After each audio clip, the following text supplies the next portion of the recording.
watching ABC's Wide World of Sports.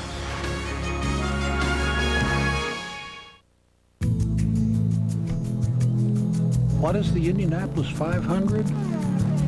It's the fastest machines known to mankind, coming together to determine the best. That only 61 men have passed. First race my dad ever took me to. It's 500,000 people with one thing on their mind. It's been more bacon. It's names like Muncie, Hornish, Fisher. It's tradition. Your face lives for... A.J. Foyt through the smoke in '67. Where's Foyt? I don't know whether he can get through or not. There he is! Avoiding tragedy on the last lap. To take the checkered flag. It's race day. 30 feet of asphalt in the blink of an eye. 500 miles of cheating death. The rush of adrenaline. No place to make a mistake. And look out, a crash before the start of the race! Unforgettable moments that last forever. Uncertain Goodyear's photo finish. It's a fraction of a second separating Agony from ecstasy. Warming up the tires. Calming down the nerves. waiting for green. It's loud. Sitting at the edge of your seat. It's really loud. Pulling 4 Gs in the corner. Sitting on the pole. Hitting the wall. And walking away. It's Castroneves making his mark last year. Then making a detour. To thank the fans. Celebration. When I dream about the moonlight on the water. Jim Neighbors. Ray Haroon.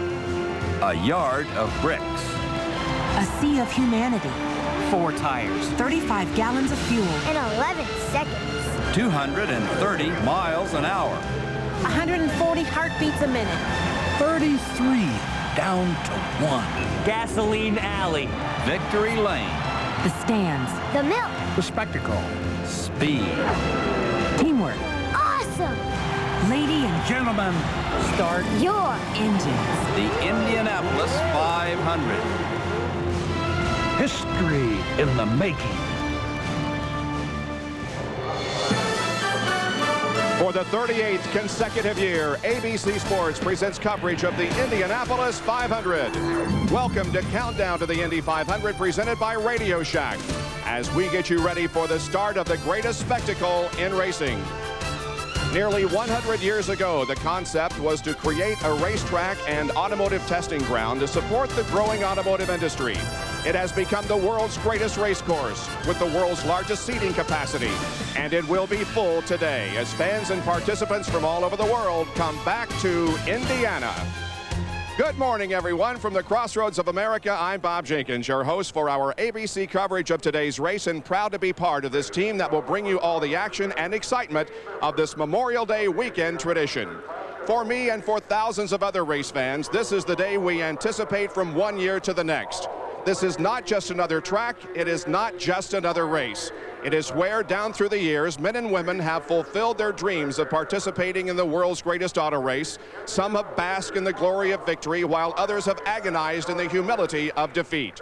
Right now, there isn't a driver here who doesn't believe that it is their day, that less than 5 hours from now, they will be the next to experience the ultimate accomplishment in sports by winning the Indianapolis 500.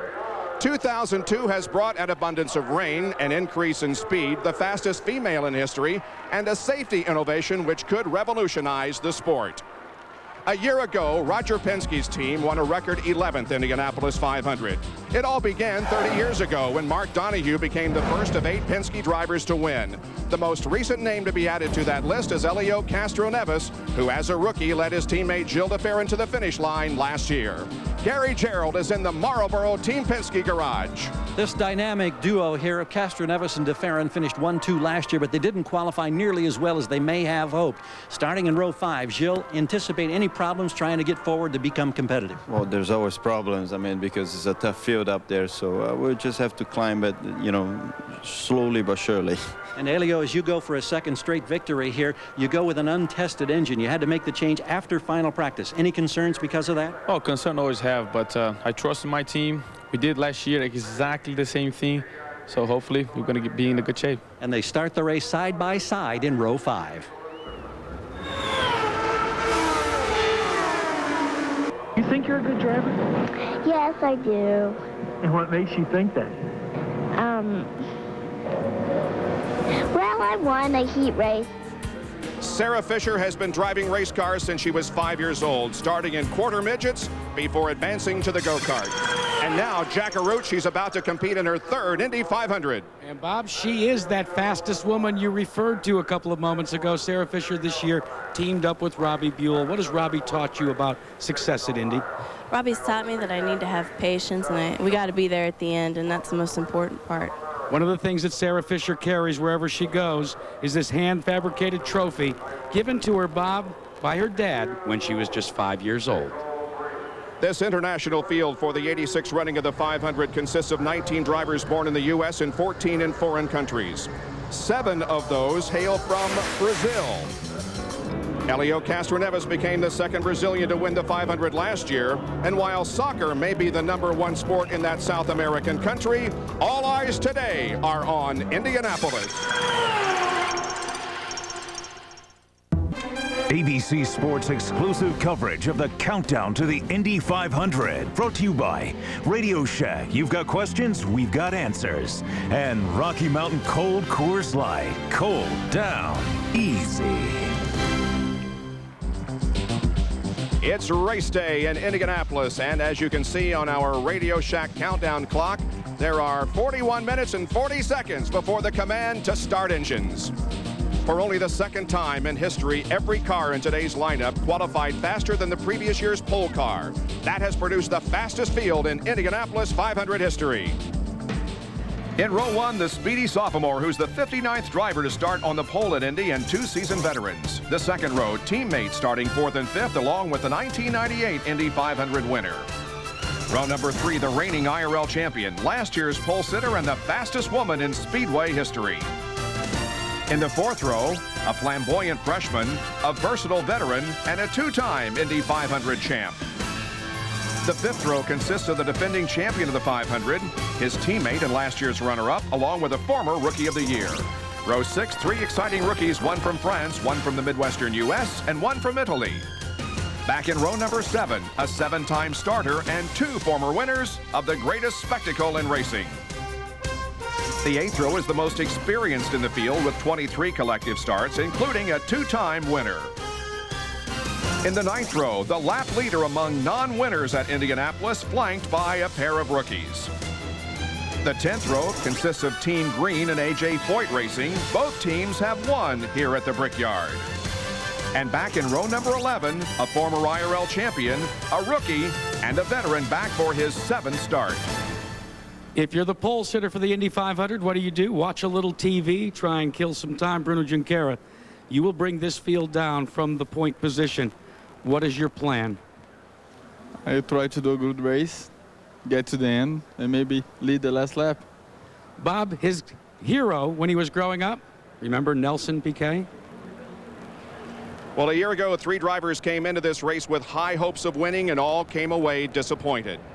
One of them, pole sitter Scott Sharp, only made it to turn 1.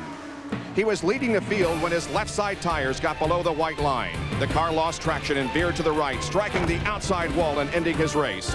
It was the 2nd straight year that the driver who started first finished last. And Vince Welch is now with him. It's one of the more infamous moments in Indianapolis 500 history. Scott, have you rid yourself of that memory, or do you free yourself of it today in turn 1? Oh, it's gone. You know, Vince, it was a mistake. You learn from it, you move on. I think the team and myself, Delphi team, rebounded quite well, winning the race 2 weeks later, and pretty much you have to put it behind you. There's nothing else you can do about it. Bob, after winning at Nazareth last month, he dyed his hair blonde. Only time will tell what he would do if he would happen to win here today at Indianapolis. Sam Hornish was a promising sophomore a year ago, but on the 18th lap of the race, he spun, exiting turn number 4 on cold tires.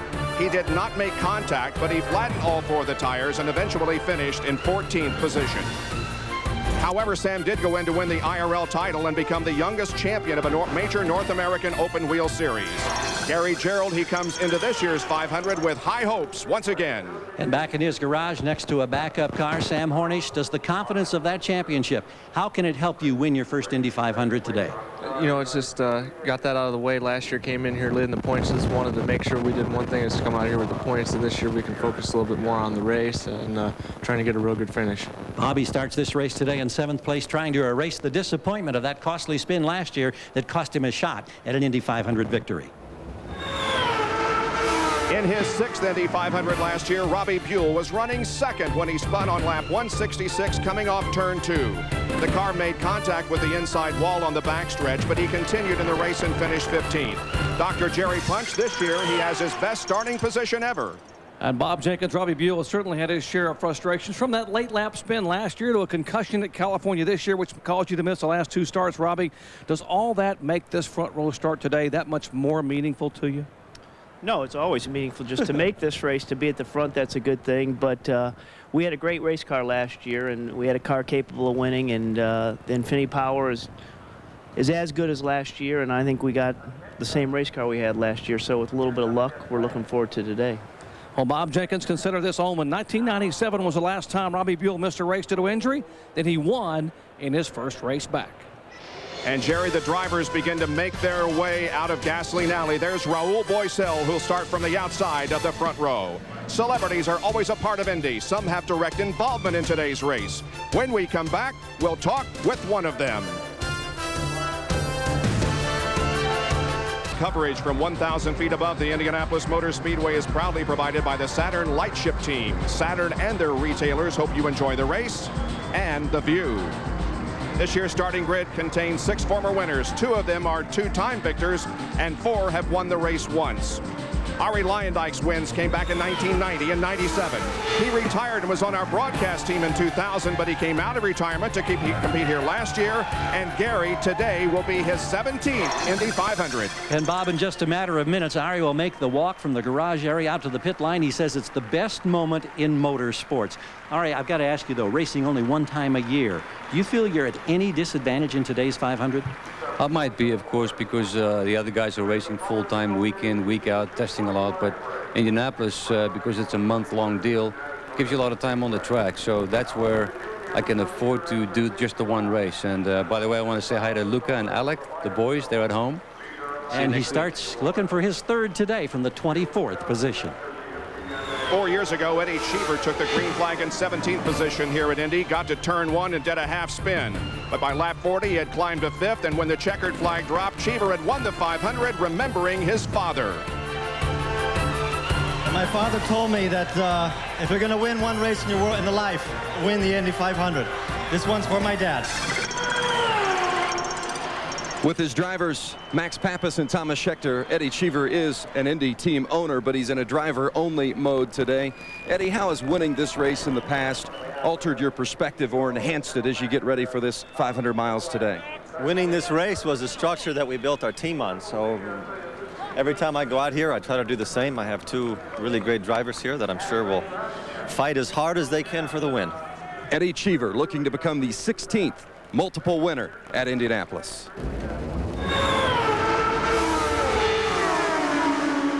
Well, you just don't know what Indy means. Yeah, look at everything. That was the way Al Unser Jr. described his feelings when he won his first Indy 500. Al, with all the ups and downs since then, do you know now what Indy means? Well, I still can't come up with words, Jack. I mean, you know, the closest I can come is Indy is life to me, and I know that the few years that we weren't here, there was a big hole in my chest. But it's good to have you back. It's great. One great thing, Jerry Punch, Al likes his chances today. He's starting in the same spot when he won that first 500 in 12th position. And Jack, the 50th anniversary edition 2003 Chevrolet Corvette is being unveiled today as the pace car for the Indianapolis 500. In recent tradition, has a Hollywood celebrity at the wheel. Today it's motion picture star Jim Caviezel. And how special is this for you? Well, it's a great honor, especially right here in the heartland in Indiana. This is the heartland of America, driving the 50th anniversary Chevrolet, and Indianapolis people bring their families here and at the Indy 500, and it's wonderful, really special. Bob Jenkins driving this pace car here is the ultimate. In Hollywood terms, it's the Academy Award of Motorsports. Jimmy Vasser will be in his 7th Indy 500 today. He'll start from the 19th spot, driving a team co-owned by Indiana native David Letterman. Gary Gerald. Well, it's obviously great to have David Letterman, who grew up in Indianapolis, back at the speedway that he loves. He's always been such a great fan of this event. What's the best part about race day for you, Dave? Well, it's hard to say just one thing, because it's a combination of memories that you have from the time you were first here as a little kid, and you come with your family and your friends, and to be back in Indiana, to be back in Indianapolis, and to be at the Speedway, it's a lifetime of memories and experiences, and the excitement of it now is the same as the first time you remember experiencing it, and it's impossible to describe, but it's a lovely thing. More nervous as a car owner than as a race fan?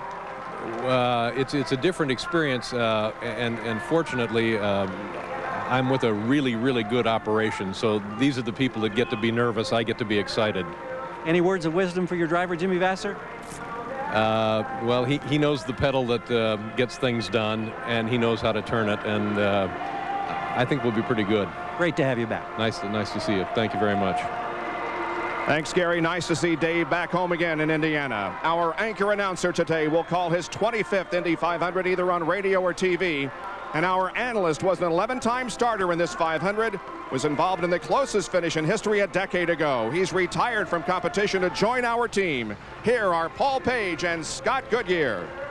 Well, Bob, earlier we heard from Ari, Eddie, and Al. They all have one thing in common: winning.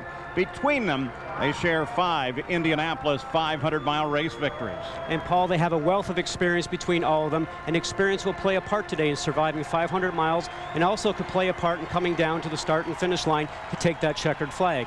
Now, Al Jr. has been fast all month. He's fit, he's focused, and he's with a new team, Kelly Racing. I think they gave him the tools to win his 3rd Indy 500. And those 3 guys, along with everybody in the garage area, talking about 3 things this month of May: the wide open field, the grinding of the track, and the new safer barriers. Paul, we certainly do have a wide open field. Usually there's a handful of guys you would count that could be in victory lane on race day. But this year there must be 12 or 15 different team driver combinations that can be there at the end of the day, and that's important. On the other side of the safety aspect, we've got the retaining wall right now, the new safer barrier, which is a great thing, because if the driver does hit the wall, he's got some cushion there, and hopefully he can get up and walk away. And so far, Bob, those barriers have been tested a few times, and every time they've worked perfectly. Thanks, guys. Well, the pace begins to quicken here. Ari Lyondike is on his way, and also Sarah Fisher begins the walk to her office for this afternoon. When we return, a special visit with A.J. Foyt. A.J. was involved in the filming of our Open. He thought we were finished shooting, but he wanted to take one last look at his car that came through the smoke to win in 1967.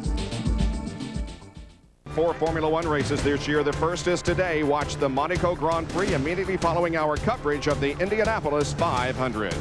The Indy 500 is known for names like Unser, Mears, Foyt, and Andretti. Michael Andretti has been coming to Indy with his brothers and cousins since his father was racing and winning here back in the late 60s. Today will be Michael's 13th start here in Indy. He's finished as high as 2nd, but Jerry Punch victory has always eluded him. Bob, exactly. Michael has led more laps than anyone here, but time and again you've been dealt a dose of race day disappointment. Michael, could that change today? We're hoping so. You know, we're looking for lucky 13. So the car feels really good. Motorola Archipelago Crew's done a great job all month. We're ready to go. Bob, this could be the year that he joins his famous father on that Borg Warner trophy. A.J. Foyt has 2 cars in the race, driven by Ayrton Dare and Greg Ray. Jack Arute recently spent some time with the legend, who commands as much respect in the racing community today as when he won his 4th 500. It is the eyes that are the passageway into A.J. Foyt's soul. It was family pride that pushed him into a racing career. A lot of people kept teasing me as I was growing up, what is your daddy slipping? He can't build winning cars and that. And I think that put that much more drive into me that when I started driving my father, that I'm gonna prove all y'all wrong. The original A.J. was Tony Foyt, A.J.'s dad, a man who defined old school. If he liked you, he'd talk to you. If he didn't like you, he wouldn't have nothing to do with you.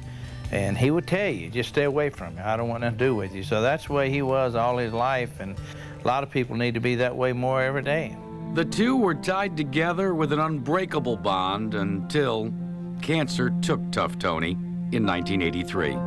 It hurt me for 3 or 4 years. I kept his home. I'd go there, and I'm not too proud to admit it. I didn't let nobody mess with his clothes. I kept his yard like he kept it. And a lot of times just went inside and cried like a baby.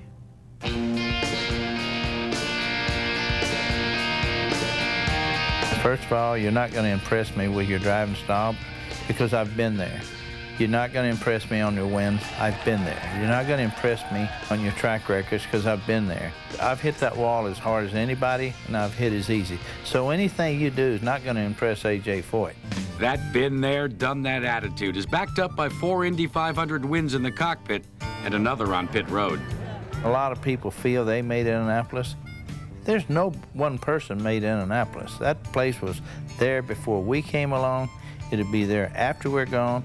They know A.J. Foyt from one race. They would not know A.J. Foyt. They would not know Roger Penske. They would not know Andretti if it wouldn't have been for Indianapolis. Indy and Foyt, forever intertwined and strengthened by a respect one for the other. There's not a race that I drove at one time or another that I didn't scare the hell out of myself.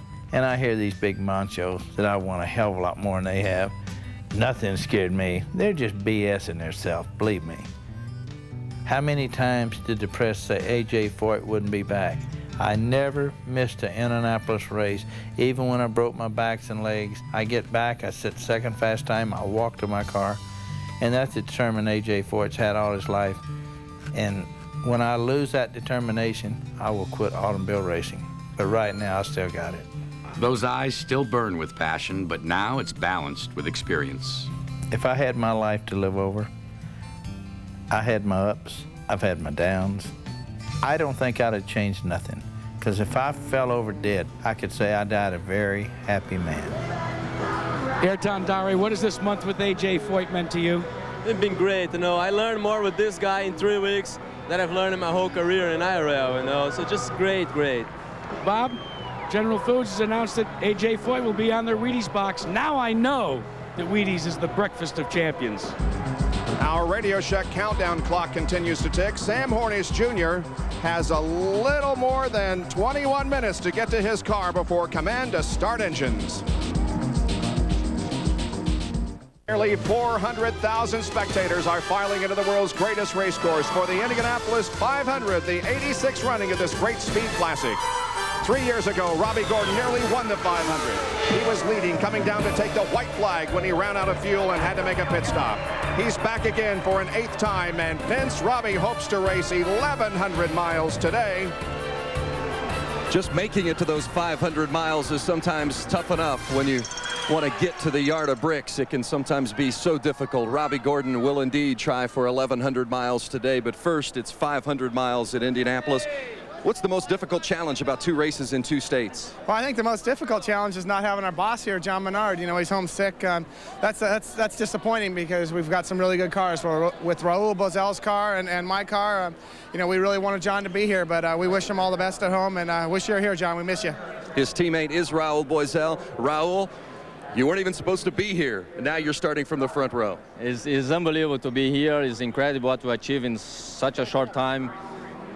Thanks to John Menard and the Jones Mansville, so it's incredible. John, I know you're there watching. I'll try to make you proud. 2 drivers trying to get that elusive victory for team owner John Menard, Gary Gerald. And Vince, Team Green represented. Dario Franchitti, foreground. Paul Tracy, background. Paul, you're starting back there in the 10th row. How tough is that going to complicate your life trying to get front? I think the biggest complication for us at 7-Eleven Big Gulp team is we've just had a hard time the first week. I think we had a good race car, and I think we got as good a chance as anybody to win the race, and hopefully we can represent CART well here. Dario, first time at Indianapolis. You're starting back there in that 10th row as well. I'm sure you've heard about the turbulence on the start. Any concerns? No concerns. We're going to take it easy on the start. Obviously, it's all new to me. I got my teammate Paul here starting next to me, Michael 1 row ahead. So we're going to start nice and slow and see how it ends up. Dario Franchitti, one of 9 rookies in today's race.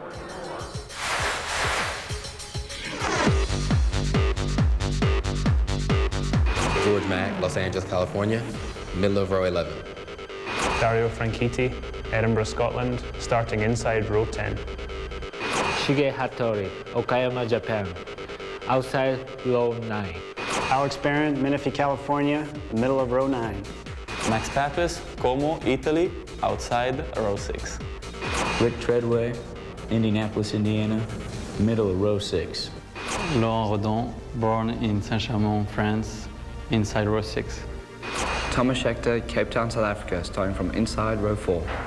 Tony Canan, São Paulo, Brazil, middle of row 2. Last Sunday, rookie George Mack battled the virus, complete with vomiting and vertigo just to qualify. A moment ago, your crew member told me he had butterflies as big as buffaloes. What is your emotion? Well, look at all the people up there. I don't know if they're going to spit on me or if they're going to yell my name or what, but I'm ready to drink some milk, probably some chocolate milk, I think. All right. Paul, this rookie driver has his work cut out from him starting from way back in the middle of the last row. Yeah, George Mack is one of 9 rookies, as we've said, but don't forget, rookies have won the last 2 years. They have, Paul, but rookies have a tough job ahead of them today. Not only do they have to finish 500 miles, but they also have to learn about 8 or 10 pit stops in today's race. The toughest job for the rookie will be the start. A 3 abreast start here going at 200 miles an hour through turn 1. There is no room for error. And Bob, we can't wait for the green flag. And our Radio Shack countdown clock shows us that the time is getting very close. A little more than 14 minutes until the command to start engines.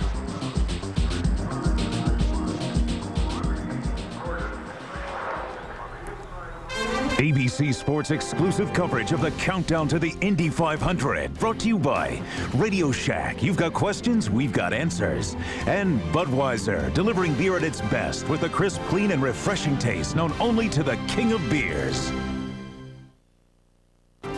Everyone hopes to reach the top of their profession. Today, 33 men and women hope to have their number at the top of the scoring pylon and achieve their lifelong dream of winning the Indianapolis 500. We now approach the time that is the most emotional in all of sports. We'll join the Speedway's public address system for a series of events that will lead up to the command to start engines. We'll honor the men and women who have fought for our freedom through the decks and hear the traditional singing of Back Home Again in Indiana. We'll watch the balloons go to the sky. Here's Dave Calabro. Your hats as we pay tribute to our nation and to celebrate the 200th anniversary of West Point. Here to sing the Star-Spangled Banner is Cadet Josephine Holman from the United States Military Academy at West Point.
Drivers, to your cars. The big moment is getting closer. The command to start engines is coming up. Back after this word from our ABC stations.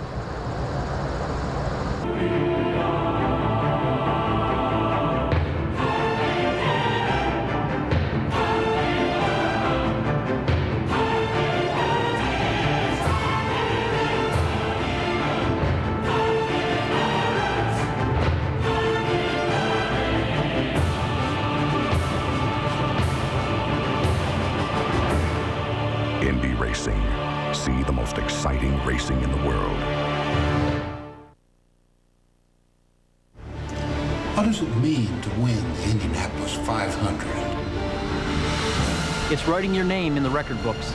It's practicing a family tradition. You'll always be called an Indy 500 champion. You won the biggest race in the world. Having your name mentioned with legends. Something you want to feel more than once. More than twice. Once is not enough. It's being the best. It's knowing you have what it takes. It's a dream come true.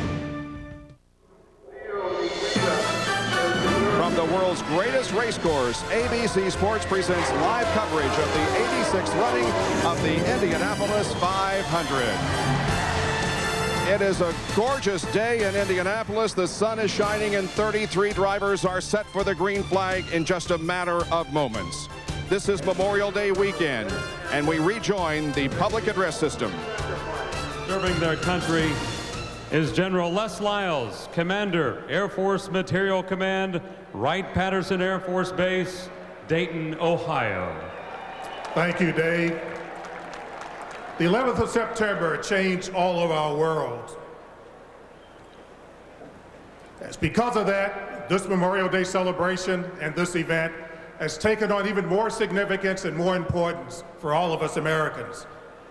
Thousands lost their lives that day, including one of the Indianapolis' own native son, Lieutenant General Timothy J. Maude, a soldier, an everyday hero, and a man for the people, and also a racing fan.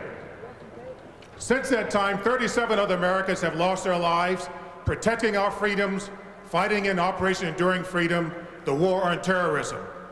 They, like hundreds of thousands of others throughout the history of our country, gave their lives and made the ultimate sacrifice that we may have peace and the freedoms we all hold very, very dear.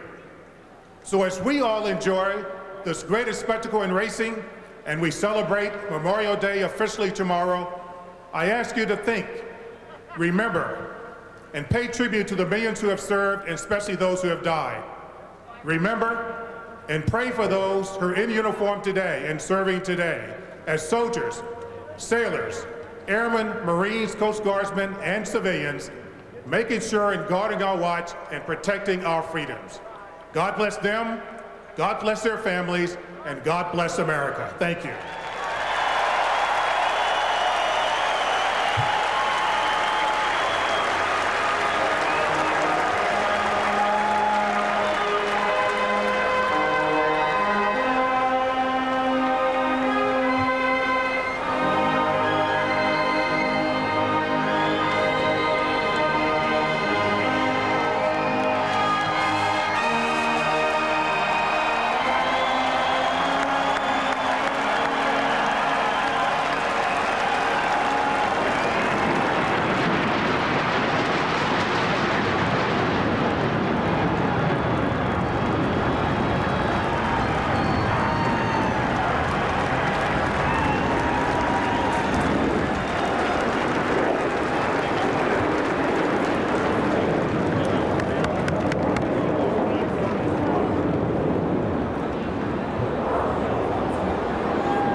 Has become an institution at this race. Here to perform, back home again in Indiana, is our good friend, Mr. Jim Neighbors.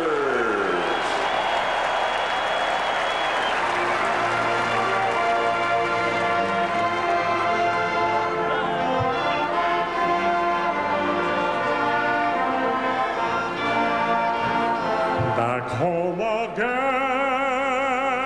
in Indiana, and it seems that I can see the gleaming candlelight still burning bright through the sycamores for me. The new moon haze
And now, to utter the most famous words in motorsports, is the chairperson of the Indianapolis Motor Speedway, Mary Hallman George.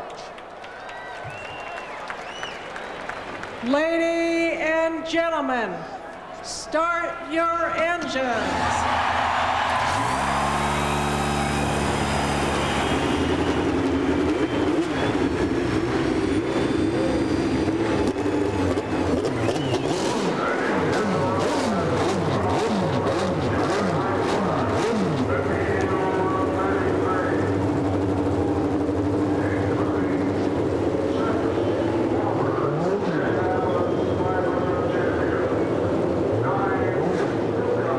Begins to build on the straightaway at Indianapolis.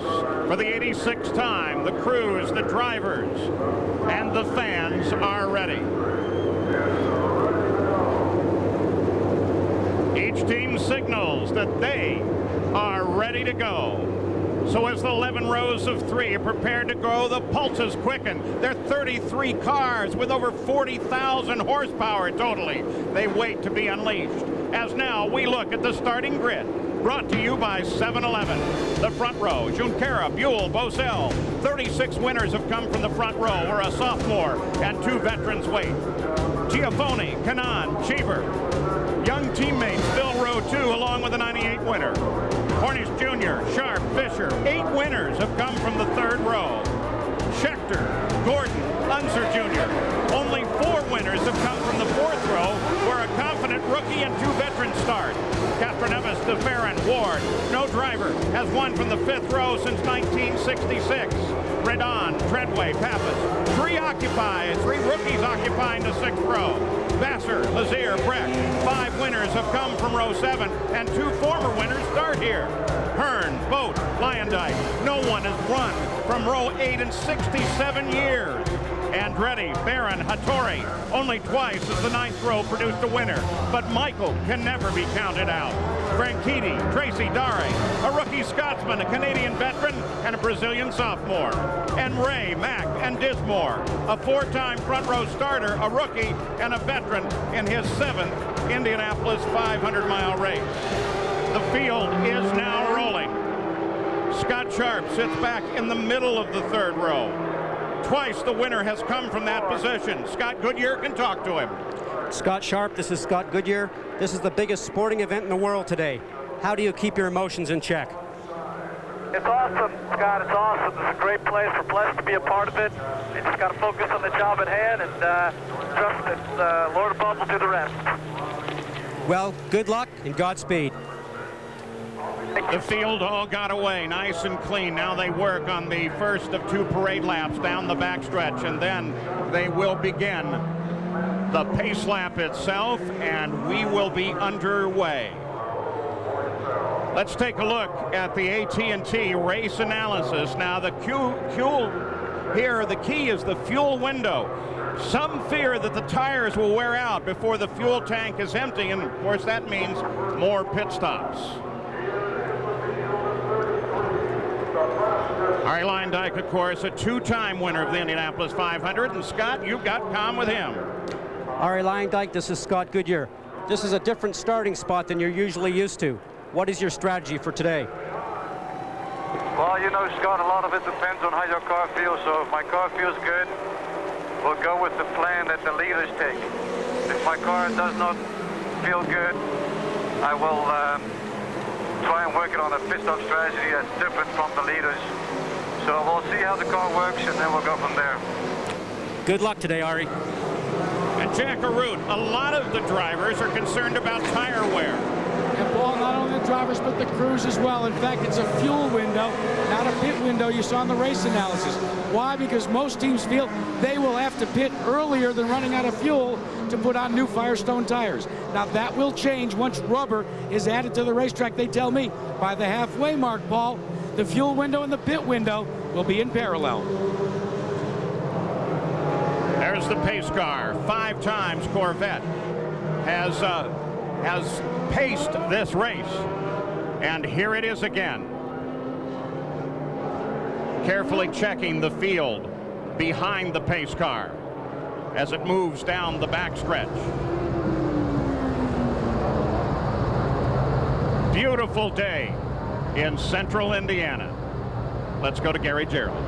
Paul, if there's one absolute on race day at Indianapolis, it's the fact that to be successful, you've got to have flawless performances on your 6 or more pit stops. And one team that's riding a big wave of momentum right now is the team backing Helio Castroneves, the defending champion. They dominated the pit stop competition this week. They pocketed better than $40,000. If they can duplicate that effort today and bring Castroneves back for a second consecutive 500, the payoff escalates dramatically. It'll be well in excess of $1 million. Paul? Some of the many stories that we're going to be following today. The track, the teams. Where's Sarah? And of course there are those 9 rookies. Let's go to Vince Welch. Months of preparation goes into reaching victory lane at Indianapolis. Rarely does a driver talk about completing and winning this race without driving an error-free event, keeping his nose clean. Not just error-free on pit lane and not just error-free on the racetrack, but also staying free of others' misfortune. It takes speed, it takes skill, and it takes a little bit of luck to take the checkered flag and drink the milk at Indianapolis. The field crosses the line again as we take a look at the Radio Shack track conditions. In a word, Scott, perfect. They are perfect, Paul. It's the calmest day we've had all month. There is no wind. Perfect temperature for the tires, perfect temperature for the engines, and also perfect temperature for the drivers, who all right now probably got butterflies in their stomach, sweaty palms, and their heart is racing at about 160 beats per minute. It's been said so many times, Indianapolis is special. The drivers, the crews, they may change, but one thing remains constant. That's the same track that Ray Haroon traveled down in 1911 to the very first win. And Paul, I'll tell you, every driver is aware of that. Drivers set their yearly calendar around May. They know about Indianapolis. It's not December 31st. We set our whole lives wrapped around the Indianapolis 500. Bruno Junqueira is the pole sitter. Robbie Buell, the center of the front row. Raul Boisel on the outside of the front row. 11 rows of 3, 33 drivers.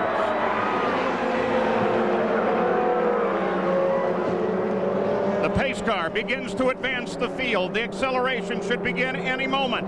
The front row well aligned. The second, third, fourth, fifth. They move into the 4th and final corner before the green flag. Junqueira picks up the pace.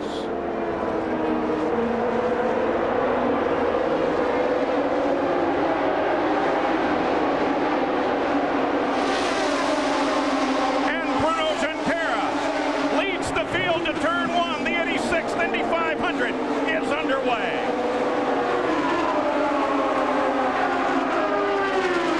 On to turn 2. Looking at the 5/8 of a mile long backstretch. Paul, a real nice start. That's what Brian Barnhart wanted, the director of the IRL. A nice clean start, but we're seeing Robbie Buell challenge early. Robbie Buell comes up to put his car alongside that of Bruno Junqueira. Junqueira leads lap 1. At the same time, keeping a track on Sarah Fisher. He's fallen back a bit under this start. It's Junqueira, Buell, Boisel, Felipe Giafone, and Tony Kanaan, the teammates, are lined up 4th and 5th. Paul, a very busy time for the drivers right now. They're trying to settle their nerves. They're trying to calm themselves down, trying to find a pace, and also trying to find what their car is doing for them. They have not been in the car since last Thursday, carburation day.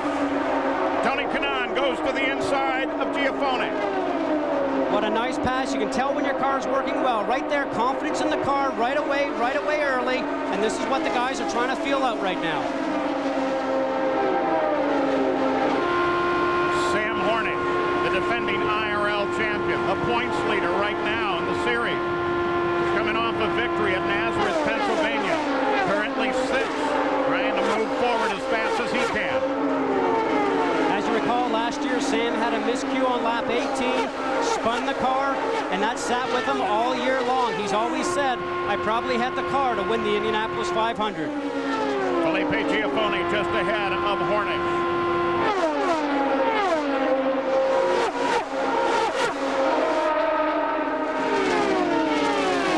You see Sam getting a run, taking the high line off of 4, looking for the draft right now, trying to make a run down to 1 and catch the draft and to make the move.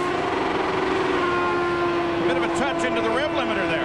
Already, Paul, so we hope that he's in 5th gear, and he has 1 more gear left, which would be 6, that he's going to need for this fast race pace that we have right now of 222 miles an hour. 3 laps into the record books. They're running at 222 miles an hour. Hornish looks to the inside. And what happens there, Paul, is you make a move, you don't get it completed, and then the car in front of you takes the air away from the front of your car. It takes away that aerodynamic downforce, and the car wants to slide out a little bit. Watches the front of the field, comes over the line. Looking behind Hornish now, Cheever is beginning to close in. Cheever in the 51 car. There he is.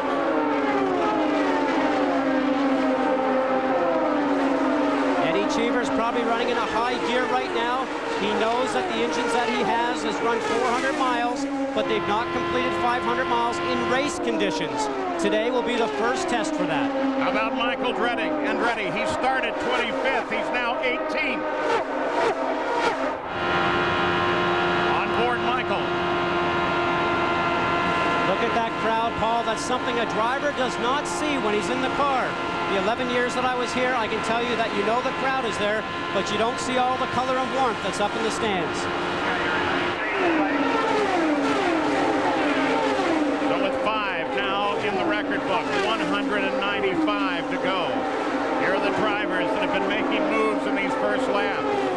Lazier up 6, Andretti up 7th, and Ayrton Dare up 9 positions. Same time, we mentioned Sarah Fisher has been falling backwards. Wonder what Sarah's problem could be. Well, I look at that list, Paul. There's quite a few rookies on there, except for 1. Fight for 3rd place now. Here comes Kanaan. And Kanaan comes around Boissel. So the rookie, Tony Kanaan, who has won a 500-mile race at Michigan Speedway, on the move early.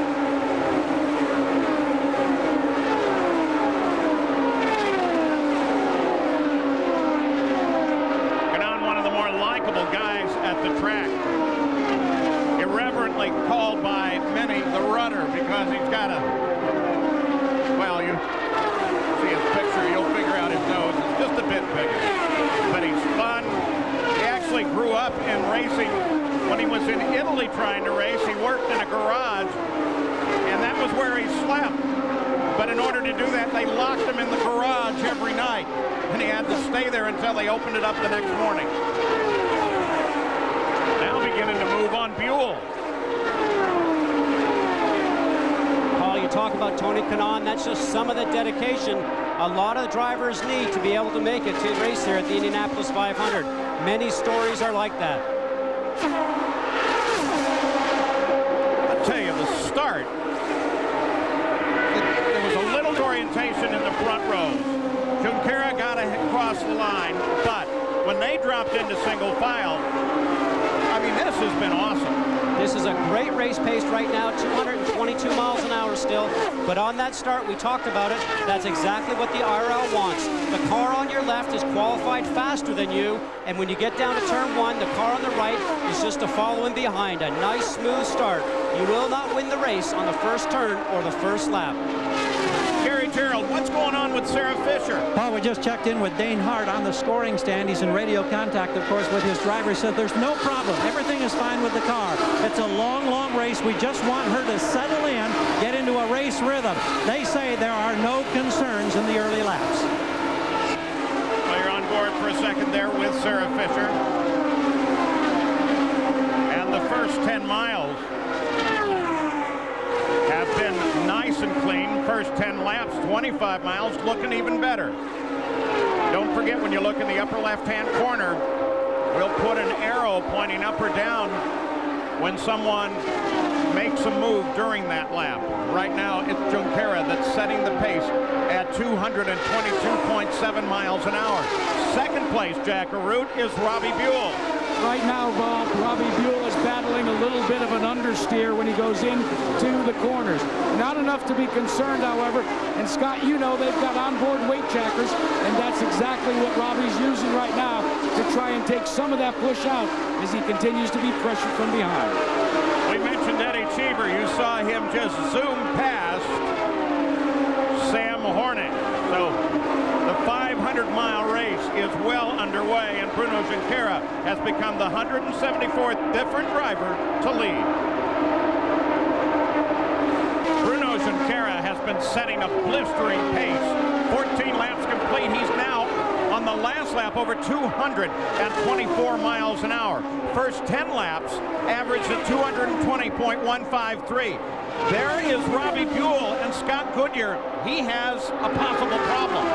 Well, Paul, we have a report that maybe a plastic bag got into his air inlet, and here's the plastic bag right there. Watch it. It's going to go right in the air inlet and suck itself in, reducing the air to the radiators on the car. Overheating might become a problem. These engines are right on the margin for cooling as it is. You don't want to take much space away. It's not that warm here, but any air that you reduce going in there could be a serious problem. Jack, what's the story?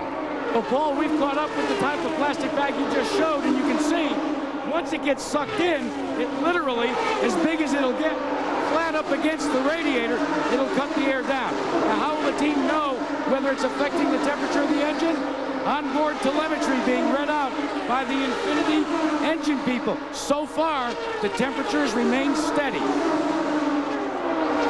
Going back a little further in the field, Raul Boisel, who started on the front row, and here comes the rookie Thomas Scheckter.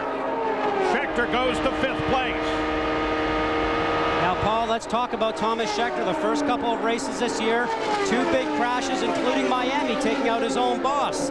But now he's learned. He had to sit out for 3 days, was not able to practice here at Indianapolis when it opened up, and he now has learned some patience. And guys, they just told me that Thomas Scheckter had used up 15 gallons of his 35 gallons of methanol in the first 15 laps. We've been targeting 30 to 32 laps as a projected first pit stop.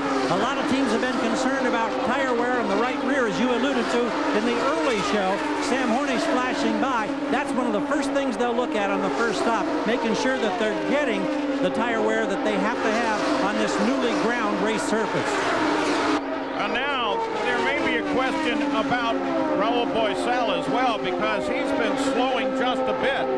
Last lap he ran at 2:14, and Sam Hornick is climbing up on the back, and now he slows even further.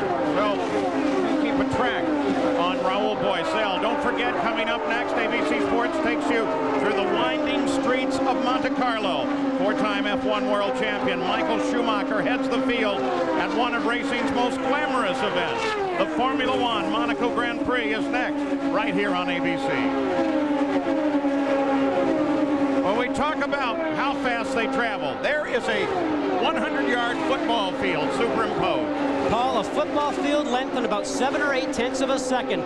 That is amazing when you think about how fast these guys have to react to things that are happening in front of them. Hornick now in pursuit of Eddie Cheever. Both Scheckter and Cheever got around Hornick. Scott Sharp is right behind Sam. Junqueira remains the leader, followed by Buell and Kanaan. So far, there's no information indicating that that plastic bag that we saw go into Buell's intakes has had any effect on the engine. But the question now is, what about Raul Boisel? Well, the issue with Raul Boisel is just trying to find a race pace. I just talked to Butch Meyer. He said they've just faded from the lead a little bit. They are planning, by the way, to pit on lap 25, not because of fuel consumption, but as we alluded to, they want to make sure they see the tire wear on the Firestone Firehawk, specifically the right rears.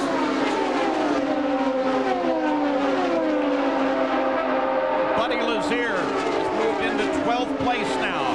former winner of the Indy 500. Vince, what's his story? He's up 8 spots. Their goal today was to come in and run laps consistently in the 220 to 222 range, and that's exactly the way the early part of the race played out. So the Himmelgarn Racing team is thrilled with the way that the pace is running, and Lazier says the car is handling beautifully. Good news for the 91 team. Bruno Junqueira passed over the 20th lap as the leader at 220.585 miles an hour for an average. And Paul, we are beginning to see some strategies unfolding. I just talked to Chip Ganassi, Bruno Junqueira having very fine fuel mileage, and they are going to roll the dice just a little bit further than a guy like Rosell. They are going to pit on lap 28. Not too far away, and they don't anticipate making any changes. Well, Junqueira shattered the old track record up to 20 laps set by Greg Ray at 211.407 miles an hour. Average speed of 220 is much faster than the record, and that record now belongs to Junqueira. There's the top 6 for you after 22 laps. And Mobile. The more you know about new Mobile One, the better it is for your car. 27 laps are complete. Junqueira still leads, but to get you up to speed, look at this move on Robbie Buell by Tony Kanaan. And Kanaan, with that move, moves in to second place. Now the entire field is kind of closing down on Junqueira. He had a lap 3 laps ago at 209 miles an hour, which made us wonder about tire wear. But now he's back up at 224.5. What that tells you, Paul, probably a traffic situation. Gets behind a few cars, loses some aerodynamic downforce on the car, makes the car a little tough to handle, but he takes his time, picks his way through, makes no mistakes, and he's back up to speed. So with the pit stops coming, Scott, we're going to get the first indication running as fast, and it's been very fast, how much the newly ground track is wearing on those tires. And that's a process called diamond grinding, Paul. What they've done is they've taken the surface of the track and taken out the bumps. The drivers love it. It's much smoother, but the surface is now a little bit like a cheese grater, and what ends up happening is it's sort of shredding the tires as the drivers are going around the track. This has made a lot of teams worried about the longevity of the tires, as Jack spoke about earlier. And one car in trouble, and that is Greg Ray. And it couldn't come bad fortune for Ray, but good fortune for the rest of the field. Absolutely, just in the pit window everybody's looking for. 28 to 32 laps you can run. The tire issue we spoke about was coming up, and everybody's happy to get in. Sam Hornish, Robbie Gordon, Schechter, they all got into the pits just ahead of the closure with the yellow flag. And Robbie Buell came through. He did not stop, but Sam Hornish did, Paul, and an extra lap for Buell. And Hornish had a problem. They had to restart the engine to get Sam back out. Billy Boat also came into the pits. Now, Gary, you mentioned Robbie Buell driving through the pits. There is a rule about that, but let's look at the accident here. Greg Ray to the middle of the turn, loses the back end of the car, and the back end impacts that new safer barrier that's been placed by the Indy Racing League on the outside of all 4 turns around this track. And even though the wheels and tires are tethered, you saw that one come loose, thank goodness, it actually bounced over the top of Greg Ray's car. So the yellow flag is out for the first time at Indianapolis. We'll be back after this message and a word from our ABC stations. Running of the Indianapolis 500 continues on ABC Sports. Bob Jenkins back here at the Indianapolis Motor Speedway for the 86th 500. We are under caution for the first time as the field has assembled itself behind the pace car. The reason for the caution was a crash involving Greg Ray. And turn number 1 came on the 29th lap of the race, and it came at a real good time because the drivers needed a pit stop. Now you see the highlighted areas of the drivers, the first 3 drivers that'll be coming in for their pit stops. Junqueira will be closest to you, then Tony Kanaan, who's running second. Felipe Giafoni and Robbie Buell also will be right there. Those who are pitted at the north end of the racetrack have already arrived in their assigned pit boxes. And way down here at the end, the pole sitter finally arrives, and the crew goes to work on that car. And there should be no changes either on Bruno Junqueira than tires and fuel, nor Tony Kanaan. Those two cars to the liking of their drivers, but problems with Robbie Buell's car. Robbie Buell gets away. His crew was telling him on the radio, Jack, don't worry, buddy, we'll get you back up there. Remember, he was on pit road.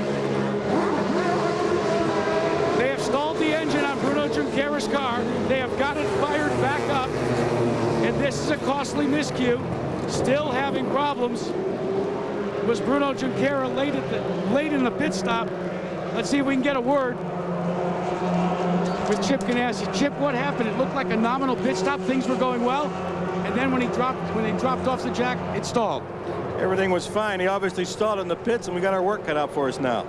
We've seen it before, though, Bob Jenkins. We've seen cars go a lap down and come back to win the race. Well, Scott Goodyear, the race can be won and lost in the pits, and this is a major setback for Bruno. Bob, it certainly is a major setback. You see, he's just ready to take off, and the car stalls. Now, he cannot move outside of his pit box. The guys have to bring him back, plug a starter in, and get him restarted. This can be a costly mistake. Not so bad early in the race because you can make up time, but certainly at the end of the race or the last stop, it could cost you victory here. Meanwhile, the Tony Kanaan Hollywood Mo Nunn team had a great stop that has given their driver, Tony Kanaan, the lead.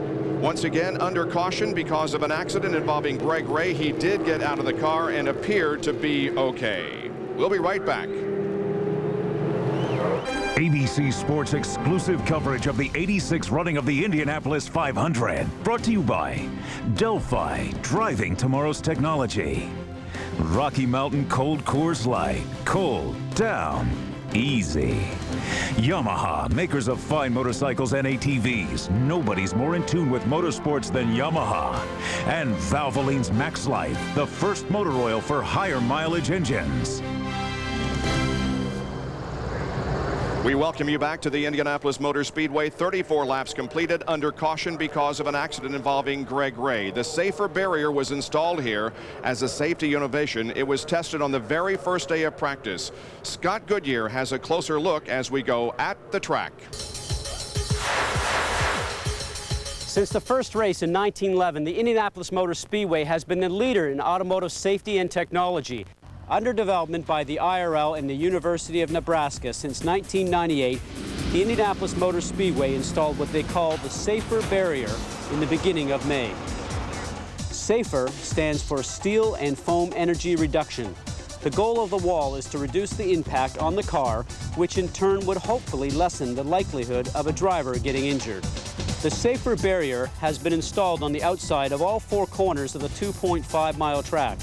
A total of 4,240 feet of the Speedway's permanent outside wall was covered with the energy-absorbing barrier at a cost of $750,000. Brian Barnhart, Vice President of Operations for the Indy Racing League, has been adamant in pointing out that this is not a soft wall. The SAFER Barrier is constructed in 20-foot modules. Each module consists of 4 rectangular steel tubes welded together. Bundles of closed-cell polystyrene, which provides much of the system's energy management, are placed between the concrete wall and the steel tubes every 10 feet. Cables connect the steel tubes with the concrete wall. The SAFER Barrier got its first real-world test on May 5th when Robbie McGee hit hard into the Turn 3 wall during practice. The IRL was very encouraged after analyzing the data after the McGee crash. The Indy Racing League believes the SAFER Barrier prevented McGee from suffering serious injury.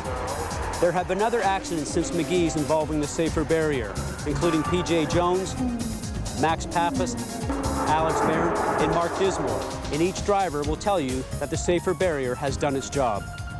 The month of May will allow the Indy Racing League and their safety engineers to assess the SAFER Barrier system. We know racing will always be dangerous, but the goal of the SAFER Barrier system is to reduce the severity of injuries to the driver in case he comes in contact with the wall. And the SAFER Barrier has been tested here at the Indianapolis Motor Speedway on race day for the first time by Greg Ray. Jerry Punch? And Bob, the SAFER Barrier did its job. The fact that Greg Ray can walk out and not be able to smile, will be able to walk in and talk with us. And Greg, a tough break for you here on lap 29. What happened? Yeah, I'm very disappointed for AJ Foyt and Harris and EDS and all our sponsors. It's you know, we've had one of those kind of months. We weren't quick enough in qualifying, and we thought we had a good handle on the chassis. But straight at the beginning of the race, the car was pretty neutral, pretty loose, and we were kind of falling back. Towards the end of the fuel run there, we were picking it up, and going into turn one, the car just got away from me. The back of the car went loose right on turn in, and I think I probably did a couple of tank slappers and thought I could catch it, but it was just too far gone. Well, a tough break for a former Indy Racing League champion, Greg Ray, who exits here early. Gary? Quick update, Jerry, down here in the Robbie Buell pits. Remember, he started and was running this race in second place. There was concern about a bag that blew into the radiator inlet. Well, this is the shredded result of what's left of the bag. They got it out. That's good news. But remember, he was on pit road when the yellow initially happened, and he rolled through, didn't stop in his pit.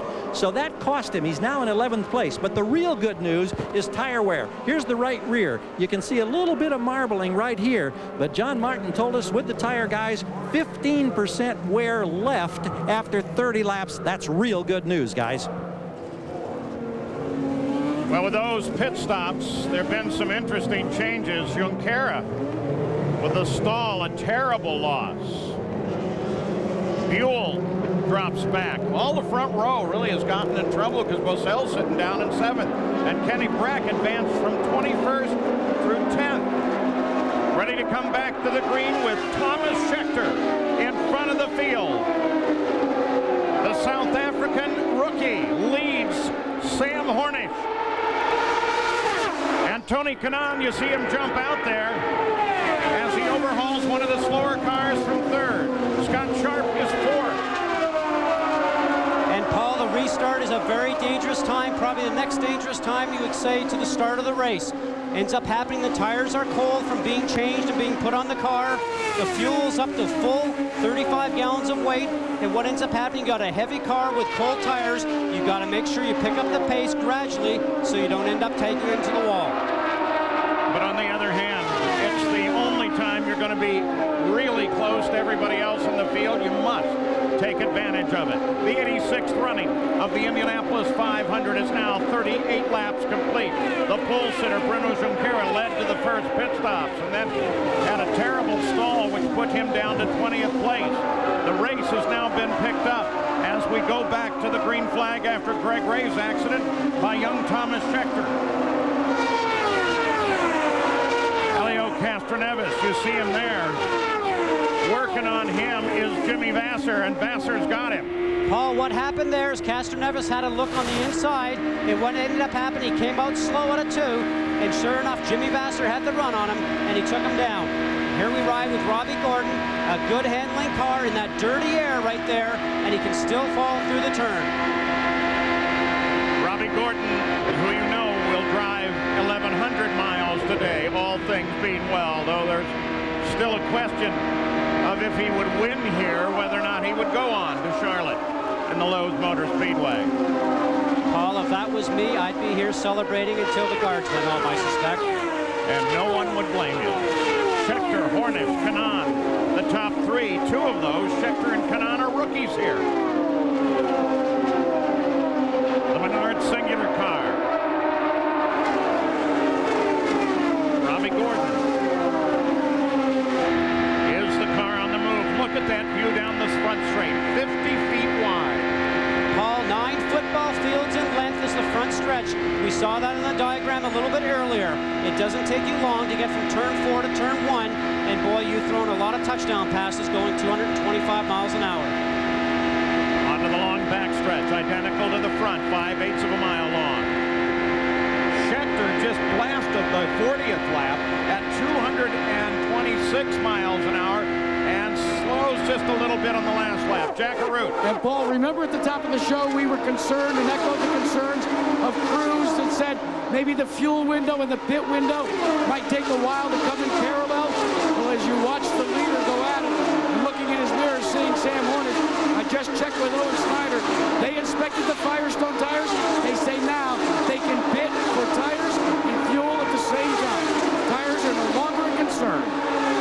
So at least that concern is now gone. I want to go back for a moment while we watch the battle for the lead to the pit stop, because a couple of guys, Cheever Andretti, Rick Treadway, and Dario Franchitti came into the pit just as the accident was happening, and a couple of those came into the pits as the pits were closed, but they had no choice. Can you run down that? They have to drive through the pit, Paul. There is a rule that if you enter pit lane under the yellow when the pits are closed, you have to drive through and do no service to your car unless you are running out of fuel or have a flat tire. Then you can come in for a splash of fuel so you can get back out and rejoin the field. Or if your tire is flat, you can remove the one tire only and go back out and rejoin the field. Now, when the pits are open, you then have to come back in and service your car on the same routine as everybody else. So the Indianapolis 500 now 42 laps old, 200 laps the scheduled distance. Thomas Scheckter is out in front. His father, the world driving champion, Jody Scheckter from 79, is watching here at the track. Hey, how about an all-access pass to next year's Indy 500? You can win watching the remaining IRL races on ABC and ESPN. One phone call could make your Indy dreams come true. For contest rules, log on to ESPN.com. Keyword Indy Pass. Don't miss the Texas 500 on ESPN for the first of 10 chances to win. Bruno Junqueira, pole sitter, led the early going, has fallen to 21st position. As his car owner, Chip Ganassi, said, they really have their work cut out for him now. How about the Penske car? DeFerrin currently sits 5th. You've gotten from time to time a glimpse of Helio Castroneves, who is 9th. And right in between there is Bozell and Vassar. We know Bozell was actually up on the qualifying in the front row, but Jimmy Vassar has done a very nice quiet job, I'll call it, moving up through the field since the start of the race. Here we go into turn 3. Down to the white line, we call the apex, coming out to the short chute, running towards the wall, coming in through turn 4. He's going to try and get a slipstream on the car in front of him. That's to run directly behind him, let that car in front break the air for him, and hopefully he can get enough of a run to turn around and make the pass. Well, the Ray Hall Letterman team really helped out putting the Miller Lite car where it is. Jimmy was 19th before the yellow, and of course now he sits in 8th place. Jimmy Vassar is a veteran, run quite a few 500-mile races, certainly has the knowledge and the patience is key today. When the track is so fast and your car feels so good, you don't want to extend yourself too soon. Vassar is right behind Raul Boisel, currently 7th, and Castroneves and Gordon are both lined up behind them as they come on the front stretch.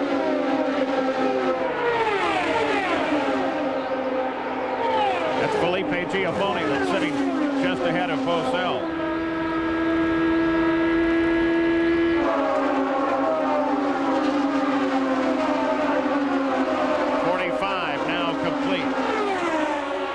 Vince, how about former winner Kenny Breck? How's he doing? Kenny Breck started 21st, and he's up into the top 15, but it may not be their day. Gearing is a little bit short, according to Mike Hall, the managing director at Chip Ganassi. He said the weather is a lot better than we wanted it to be today. One of the only people here hoping for a little cooler temperature. And I was going to say, got to be the only ones that don't like this weather. It is perfect at Indianapolis. Back on board, the Pennzoil car with Sam Hornish. He's chasing Thomas Scheckter. There's the Firestone telemetry. Just watch it as he cuts into the corner.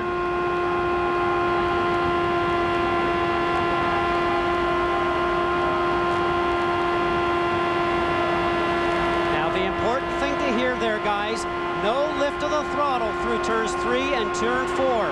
It tells you Sam's car is handling perfectly.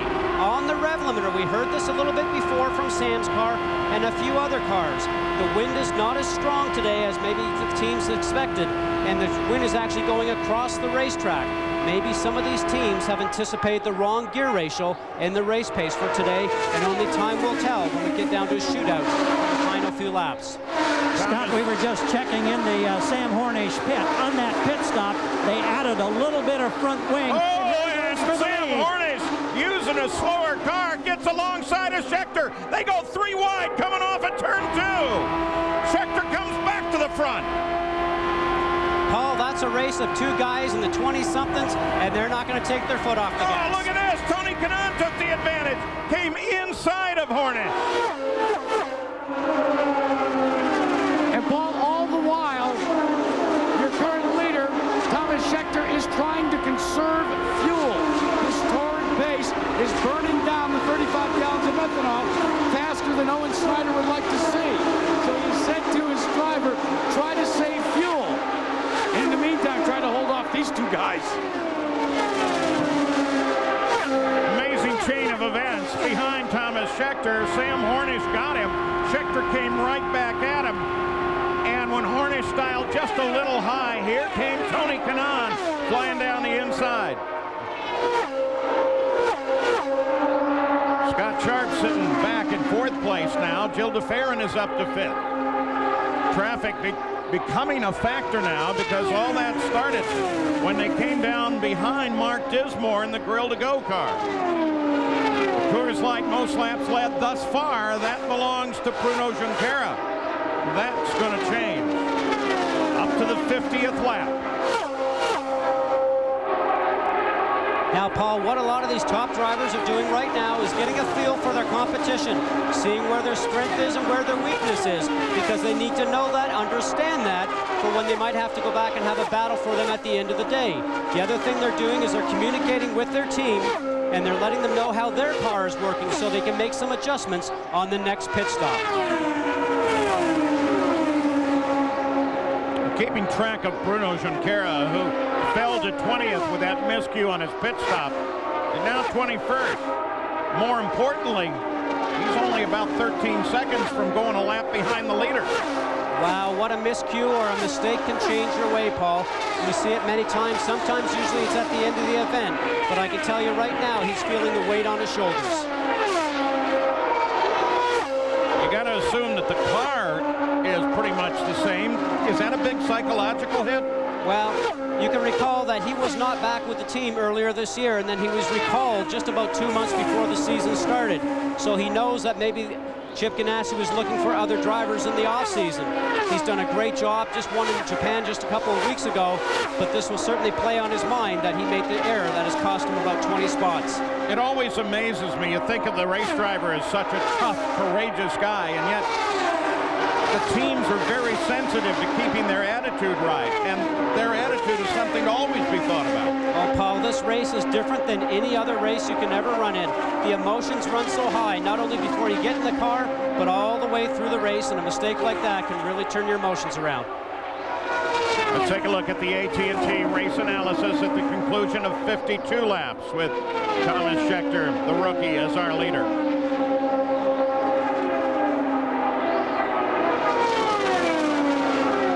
Scheckter, Kanaan, Hornish, the top 3 at the Indianapolis 500. 53 laps are complete. Rookie Thomas Scheckter is just now learning for the first time about slower traffic at the Indianapolis 500. And so far, the lessons have been good. He's pulled a second and a half away from Sam Hornish, trapping him in traffic, and now Sam's finally cleared the traffic and is in pursuit of that Infinity-powered Red Bull car driven by young Thomas Scheckter. And Paul, Thomas Scheckter has done a wonderful job. You think how young he is? No oval experience to speak of before he came to North America earlier this year to try out for Eddie Cheever's team. Now, since he had a few accidents earlier in the season, they did some changing within the team. Owen Snyder, who's been with Eddie Cheever for years, including the win here in 1998 with Eddie, has changed over to Thomas Scheckter's car. Eddie could not get through to Thomas, that he had to be calm, that he had to be collective, and he had to have a plan. Owen Snyder's on the other end of the radio, assisting him today on his plan today. And Scott, one of the things that Eddie Cheever, as late as yesterday, hammered into Thomas Scheckter's head is, don't worry about lap 50, don't worry about lap 100, don't worry about anything until the final 50 laps of this race. And I asked Scheckter about that, and he said, I understand it now. Well, as we watch Thomas Scheckter overhaul slower cars in the field, his teammate Eddie Cheever, according to race control, just barely brushed the wall in two and continued on. No ill effect on the car. In fact, there he is right now. No problem with that car. Well, when you think about it, Thomas Scheckter started 10th, and he's now running up front. Eddie qualified 6th, and now he's the guy that's back in traffic. It tells you he's got white-walled his car on the side of the wall, that he's probably got a car that's not handling very well. but trying to keep up the pace. That's Al Unser Jr., two-time winner, just ahead of him. Boy, throughout the day, we've watched people close down on one another on this front straightaway. It's been terrific. 61 laps are complete. Expecting stops again, probably in about 3 laps, Scott. Probably, and I think I can see here's some cars in the background probably coming into the pits, and here's Sam Hornish coming down pit lane at the mandated 60 miles per hour.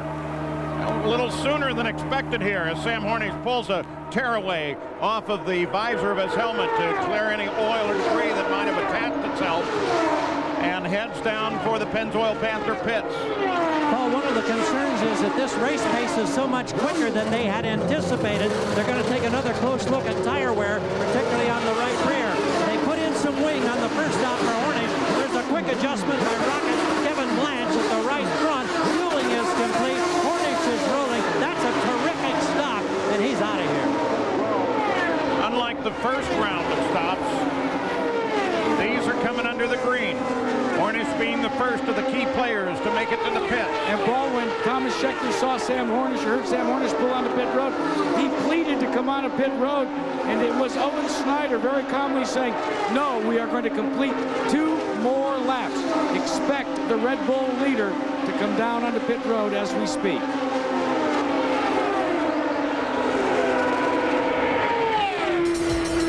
Take a look at track conditions. Air temperature perfect. Track temperature, that's just fine. Barely any wind at all. Oh, this is a perfect day. Thomas Scheckter now on the pit road. Tony Kanaan assumes the lead of the race.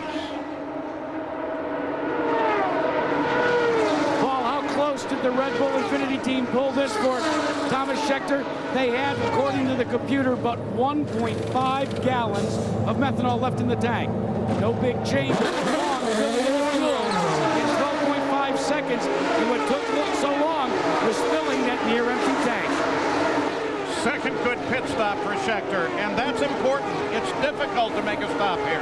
Well, Paul, you think about it, these are his first pit stops at the Indianapolis 500, and as a driver, you're going under green, so you try to make as much time up going into the pits and exiting the pits as he starts to accelerate on the warm-up lane and blend into traffic on the exit of turn 2. What a driver needs to do is not to overgas the throttle, as we call it, going through the section you see him at right now, because the tires are cold and the car's very heavy with the 35 gallons of fuel, and he did a great stop because here he comes in front of Sam Hornish. So Tony Kanaan on point now, the leader of the race. Hornish coming out back up to speed, maneuvering well.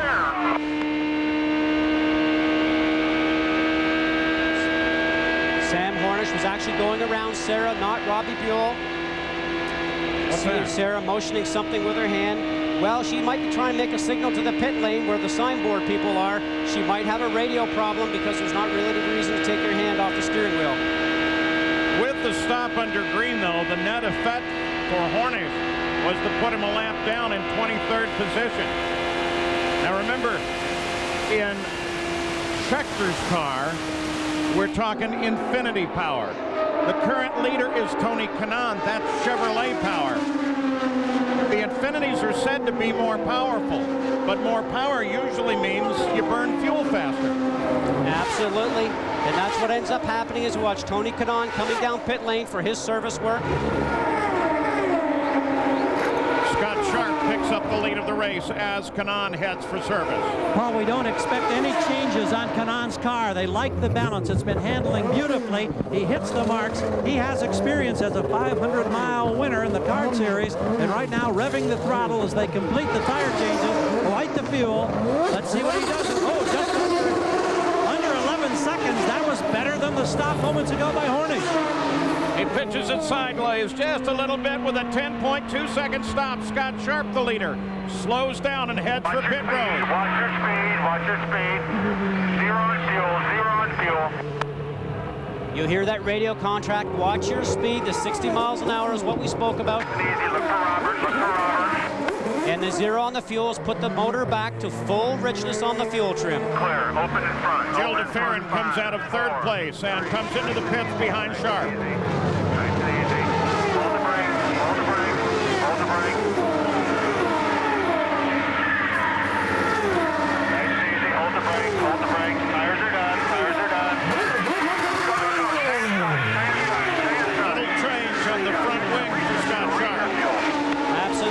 saw some more front wing being dialed into the front of the car. That tells you he's had the understeer condition throughout his run, where the car is actually not turning as well as he wants to, which will be worse in traffic. That was a full degree and a full turn of wing on the front of the car. Down to Vince. Well, he had been experiencing a bit of a vibration, and they had told him, come on in earlier if you need to, but use your judgment. Their target was lap 68, and that's when he made it. But they told him if the vibration got too severe to come in earlier, so he hung on the last few laps before they could get in and make that adjustment, Scott. The defending Indianapolis champion, Helio Castroneves, on the pit road. DeFerrin, his teammate, has already stopped.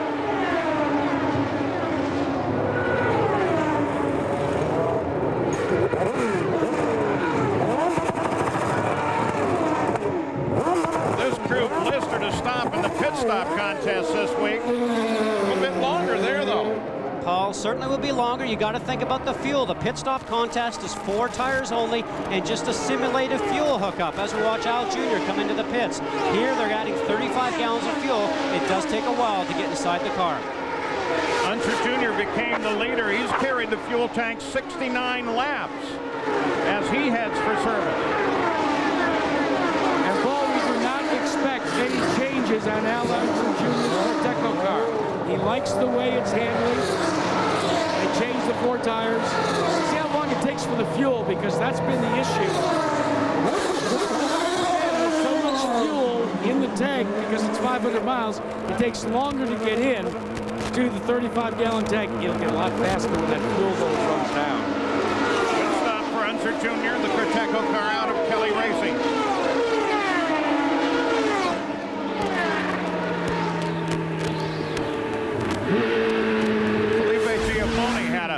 Bit of a problem. Watch this as he comes out of his pit stop.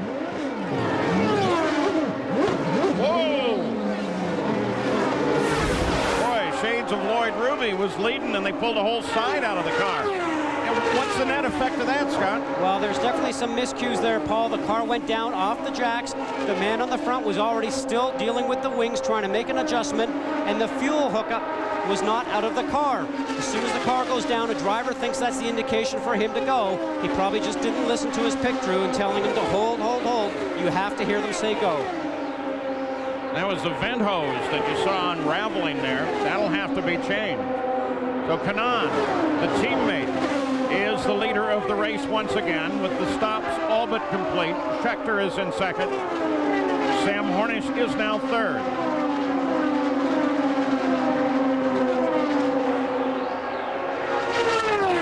Who you can tell from his teammates, he has the green leading edge on the front wing. Cheever has a touch of red. And there is where the top positions sit at this moment. So with the second round of stops complete, we now work on the 72nd lap. Bruno Junqueira, among others, have to get back on the lead lap. Running of the Indianapolis 500 continues on ABC Sports. Aerial coverage of today's Indianapolis 500 is being provided by the Saturn Lightship. Saturn is proud to be a part of our coverage of today's race. Now, Sam Hornish beginning to have a lot of trouble here. Look at this, Scott. Just touches the wall, actually really hits the wall coming out of the turn, and probably bends that right rear suspension. Here we're going to have another look at it. Look at the front wheels. A lot of understeer with the car from the dirty air in front of the car. In front of him, he's getting that dirty air, not being able to turn the car, and he really gives the wall a whack. And so, Gary Gerald, after you touch the wall, what do you do? Well, Yellow has just come out for debris on the track. Well, while they go yellow and the pace slows down, we'll show you here the wheel. This is the right front for Sam Hornish. You can see these little marks here where he rubbed up against the wall. Same is true on the right rear, but they made the change. They just lost a lot of position. Now they try to regroup and settle back into a race pace. Still relatively early. I think he can make it back up. What do you think, Scott? Well, that was a hard hit. You could see some of the cement around the valve core there. So that was a large hit by Sam Hornish. Well, they're going to take Sam Hornish back into the garage area where they can work on the cars. And from that frenzy, they obviously intend to. Some contenders that have fallen a lap behind the race. Unser Jr., Breck, Junqueira, Lazier, Jeff Ward, and Laurent Redon.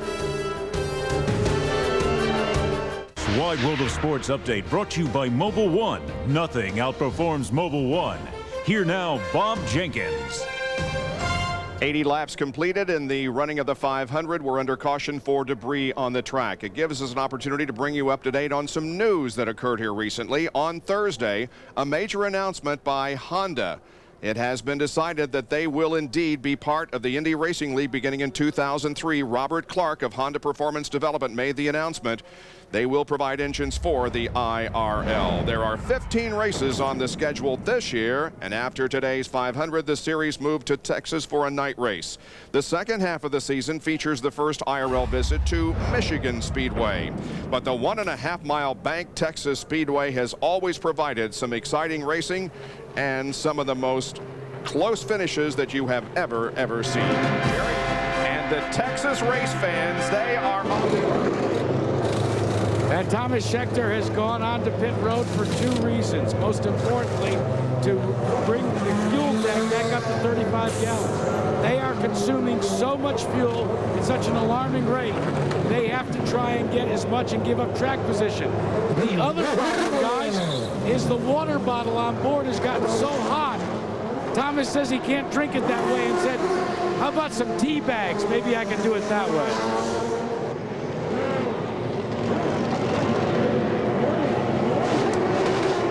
So pit stops being completed now and the field rolling out to hopefully a green flag here in just a few moments. We have had 6 different leaders in the first 81 laps of the 500 today. Bruno Junqueira has led the most, but Thomas Scheckter right behind. And looks like a problem in the Robbie Gordon pit. Obviously a fire situation has erupted there, or at least the potential of one. We don't see any flame as such, but apparently the top of that fuel tank blew off. A lot of scrambling down there in the Robbie Gordon pit.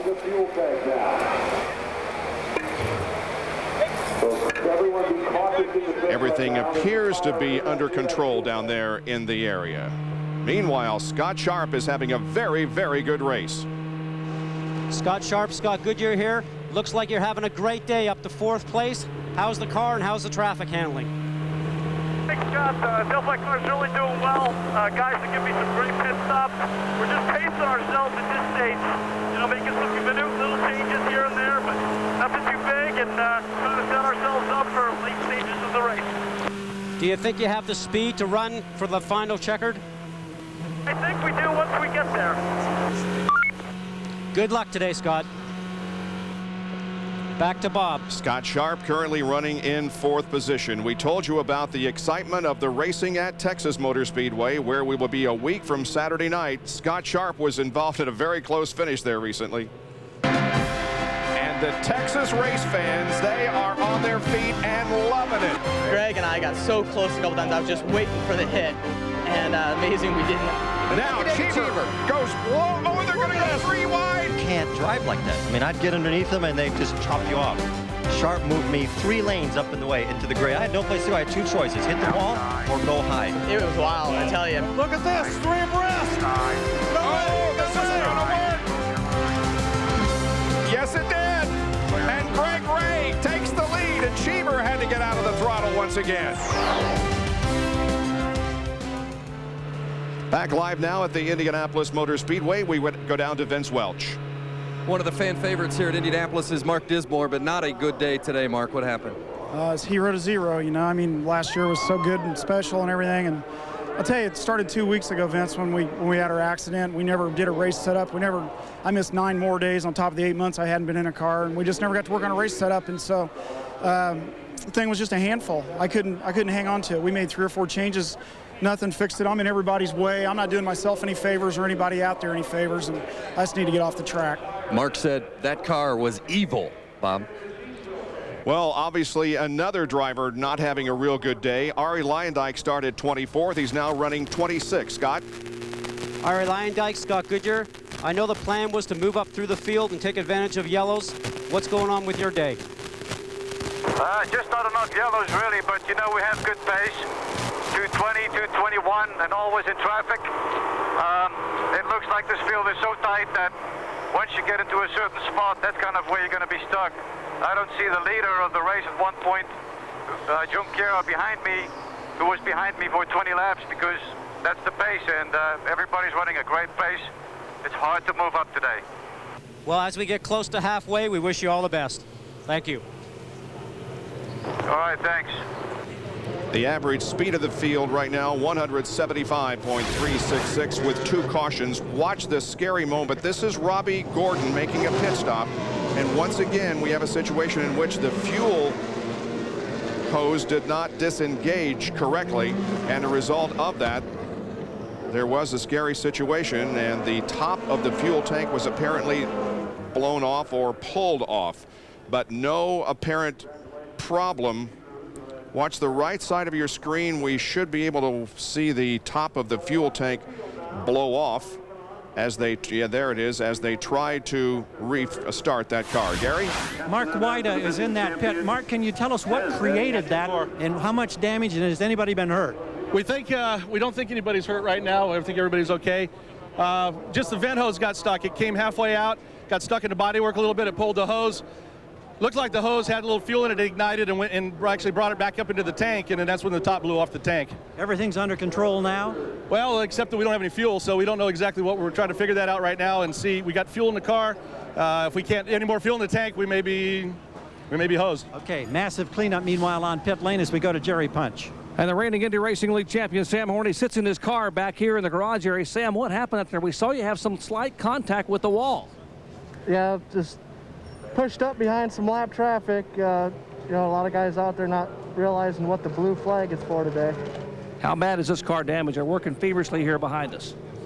Not as bad as it should be, but just one lower rear A-arm, and you know, that's it for the day.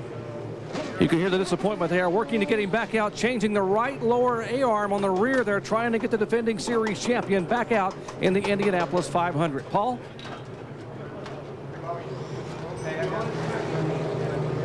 So for the second year in a row, Sam Hornish experiences disappointments at the Indy 500. Well, there were the stories that we told you about at the beginning. We update them for you, as the track riding and the effects on tire wear does not appear to be a major problem. Team Penske running 10th and 4th. Sarah Fisher is in 28th. The Infinities are doing fine, and the 9 rookies continue to run well.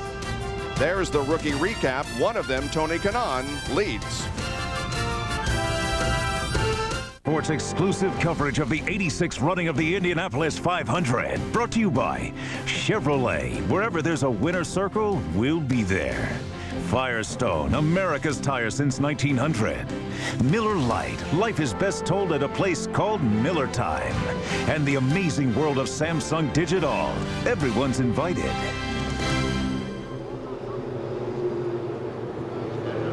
This is the normal fuel vent mechanism that is connected to the 35-gallon fuel cell during pit stops. This is the one that just came off of Felipe Giafoni's last pit stop. It is missing a part that still rides with Giafoni. The crew for Morris Nunn Racing is debating what to do to extract that. They got a replacement piece, though, from their team, known as Chip Ganassi, right next door. Paul?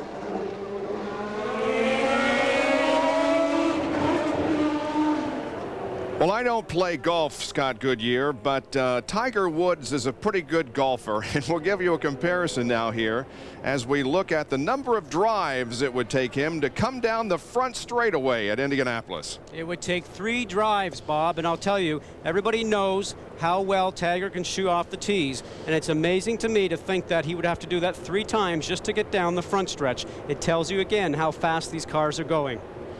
And the cars can travel down this 5/8 of a mile straightaway at 4 or 5 seconds at full speed.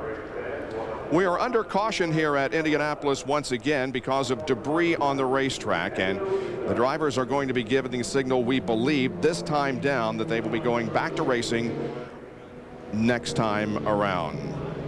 Let's check in with Dr. Jerry Punch. And Paul, I'm up in the control tower behind Brian Barnhart, where a moment ago they made a decision from here to move the Robbie Gordon car down to the Greg Ray pits and use Greg Ray's fuel tank for the remainder of this race. So what they're going to do is move Robbie Gordon's car, the singular car, down to the empty Greg Ray pits. Greg Ray exited at lap 29, so they will have a fuel tank there for Robbie Gordon to be able to utilize for the rest of the afternoon. Trying to make a quick switch here so they don't lose much time under the caution. Both Robbie Gordon and Felipe Giafoni have been involved in incidents in which they left the pits too early and took their vent hose with them, but no major damage to either car. Next weekend, ABC Sports kicks off its coverage of the World Cup Soccer. Saturday at 3:30 Eastern and Pacific, Ireland takes on Cameroon. Then on Sunday, England battles Sweden. It all happens next weekend on ABC, home of the World Cup 2002. As a result of the pit stops, here are the changes. Now the N indicates that the driver did not pit. So the Hollywood Mo Nunn team with drivers Tony Kanaan and Felipe Giafoni did not pit. Schechter lost 1, DeFerrin lost 1, and Sharp also lost a lap. Well, they're approaching turn number 3, and we're about to go racing once again here at the Indianapolis Motor Speedway in the 86th running of the 500. Tony Kanaan will lead them down. Here's Paul. Average speed just before the yellow was 184 miles an hour for 80 laps, shattering Nigel Mansell's race record to the 80-lap mark. Tony Kanaan brings them back to the green flag. Already behind Tony, battle for positions.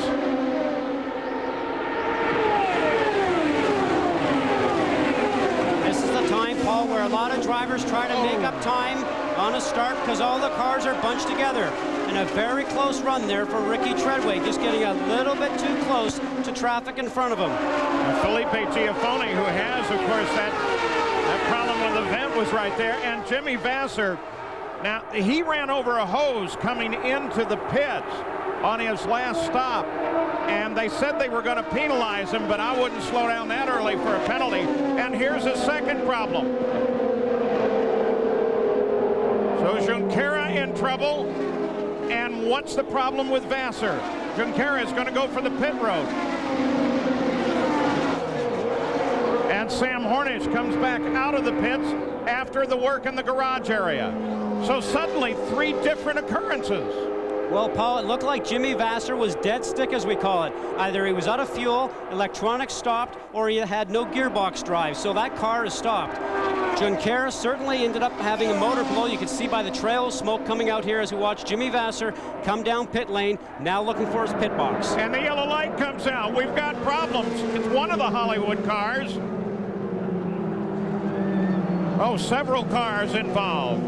It looks like possibly Rick Treadway's car right over here went to go around traffic, got a little bit high, probably on the marbles, and ended up hitting the wall.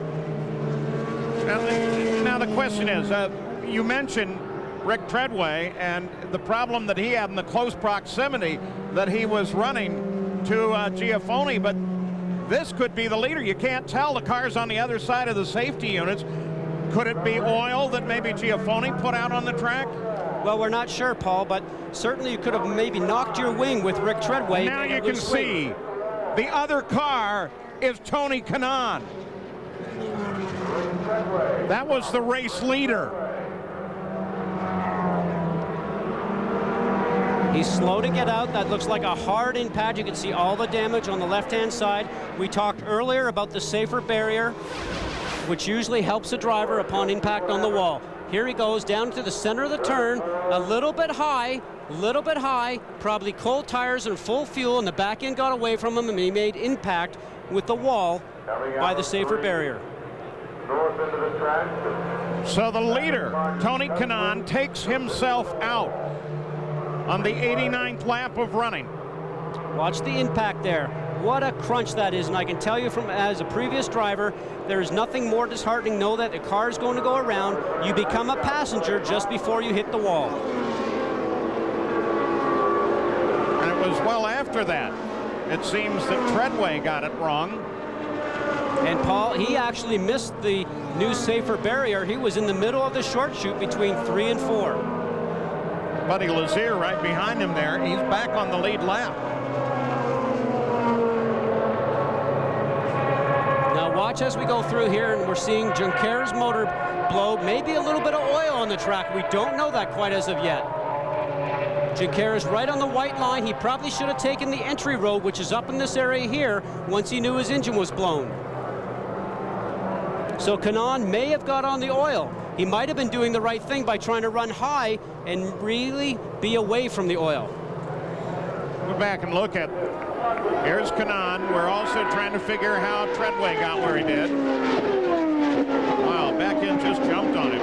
I think what's happening, Paul, there probably was some oil on the racetrack. The car didn't turn in as he wanted it to. He started to get high on the racetrack itself, and then off he goes with the back end going around towards the wall. And you saw Treadway came past with the brakes locked up and darted right as he went past Tony Kanaan's car, and those marks on the walls are from Treadway. Now this is from Michael Andretti's Motorola car. Michael's making a nice pass right here, but right in front of him, right there, he gets off the fuel. You can see the oil on Michael's camera. That is also going on the tires. Look at the shine on Michael's tire over here. He got just a little bit of oil himself on there, and that's probably what caught out Tony Kanaan. What about Michael's visor, though? Well, he would have tear-offs, Paul. You mentioned before we saw Sam Hornish tearing off a visor coming down pit lane. A driver will start with usually 8 or 10 tear-offs here at this event. And right now he should have at least 6 left, but he certainly would be removing one right now. But I didn't see him reach for a visor right away. Is there enough air deflected over the cockpit that maybe that didn't get to the visor? Well, he's going 220 miles an hour. He just might wait a second before he takes his hand off the wheel, not knowing what the car's going to do because he knows the track is definitely oiled in front of him. Good thinking, Michael. So a caution again. Tony Kanaan, in crashing, gives the lead of the race over to his teammate Felipe Giafone, but he's got a problem because of the vent valve. Now remember, we were talking about Jimmy Vasser on his way into the pits very slowly. Vince, what's the story there? It had been a very good run, running up 6th, Bobby Rahal. Then you got the penalty for running over the hose and then into the pits. What happened? Well, we didn't run over the hose. I guess he just brushed the air gun. But in the end, it's too bad. The car was running good. The gearboxes on these cars are very, you know, you got to treat them with tender care. I mean, they're not very good for these cars, frankly. And big problem, just broke. More action on the pit lane. And watching Giafone in, remember they got that little spot off of there. They pulled it out, got the freshman engaged. High fives from the crew as he gets his service, and they did it in a terrific short span considering what they had to work with. Vince. Jimmy Vasser, the day had been so promising. You're running up in the top 10. Tell us about the action on the track. You know, it's such a long race. You just got to be patient here. And I mean, it's not even halfway yet. We were right in the position we wanted to be. The car was good. Didn't want to force it. It was fast when it needed to be, and we were moving up. It's just unfortunate we had some sort of a problem mechanically in the back. Gearbox taking out Jimmy Vasser today. We'll return to the 86th running of the Indy 500 after this message and a word from our ABC stations. The date was Tuesday, May 30th, 1911. Ray Haroon in a Marmon Wasp won the very first running of the Indy 500. Averaging 74.6 miles an hour, it took him 6 hours and 42 minutes. A little faster in the year 2002. This was the fastest field in history, averaging more than 228 miles an hour. We're under caution. We had a series of things happen there very quickly. Bruno Junqueira dropped out, put some oil on the track. Tony Kanaan was leading the race. He hit the wall, appears to be okay, although Dr. Jerry Punch is at the hospital and we'll have a report soon. Let's find out as we go down to the pit lane as to what happened to Bruno Junqueira, the pole sitter.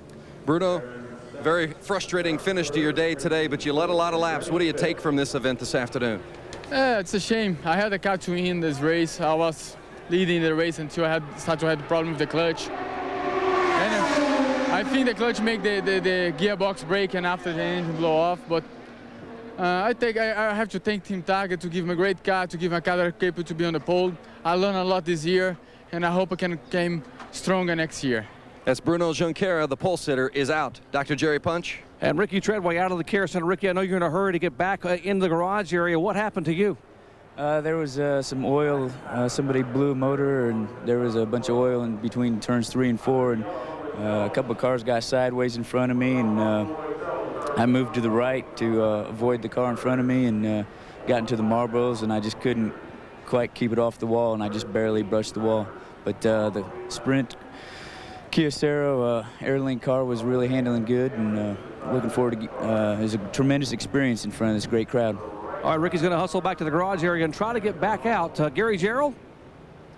Well, Jerry, we've had 2 incidents here on pit road involving the vent stack being torn away, not disengaging from the car. Here's the little piece that was stuck in Philippe Giaffone's vent. You can see how this cast aluminum broken off at 3 different points. When he came in on that pit stop after they opened the pits from the most recent yellow, they were able to pull this away. They got him serviced back out. He's currently in 8th place. Let's go right back to Jerry now with Tony Kanaan. And Tony, what a disappointment. You had a great run going here. I know that they were saying you got into some oil on the racetrack. Yeah, it was a lot of oil, and that's the price you pay to lead too much laps and then you hit the oil first. It's a shame. I need to say thanks to Morris, my team, all my guys. You know, it's tough, but I had a great time, and let's come back next year. Not as a rookie. I'll probably learn a little thing and try to do better. Fastest on Carburation Day, leader today, but out here before the halfway point. Jackaroo? Jerry, one of the things that all these cars carry is on-board crash measurement device, a little crash box, to tell you the G-forces that are created in the crash. But starting next year, these earpieces that generally provide the radio transmissions for the drivers, well, they will also be able to measure the G-forces that are imposed upon one's head. Developed by Delphi, they will go to a computer readout there called a decelerometer. Look for them at next year's Indianapolis 500. They've been experimenting with them throughout the month of May. Technological advances continue at the Indianapolis Motor Speedway. So does the race. We're 5 laps away from the halfway point, and Thomas Scheckter leads. Chevrolet, wherever there's a winner circle, we'll be there. And your neighborhood 7-Eleven store. Oh, thank heaven for 7-Eleven.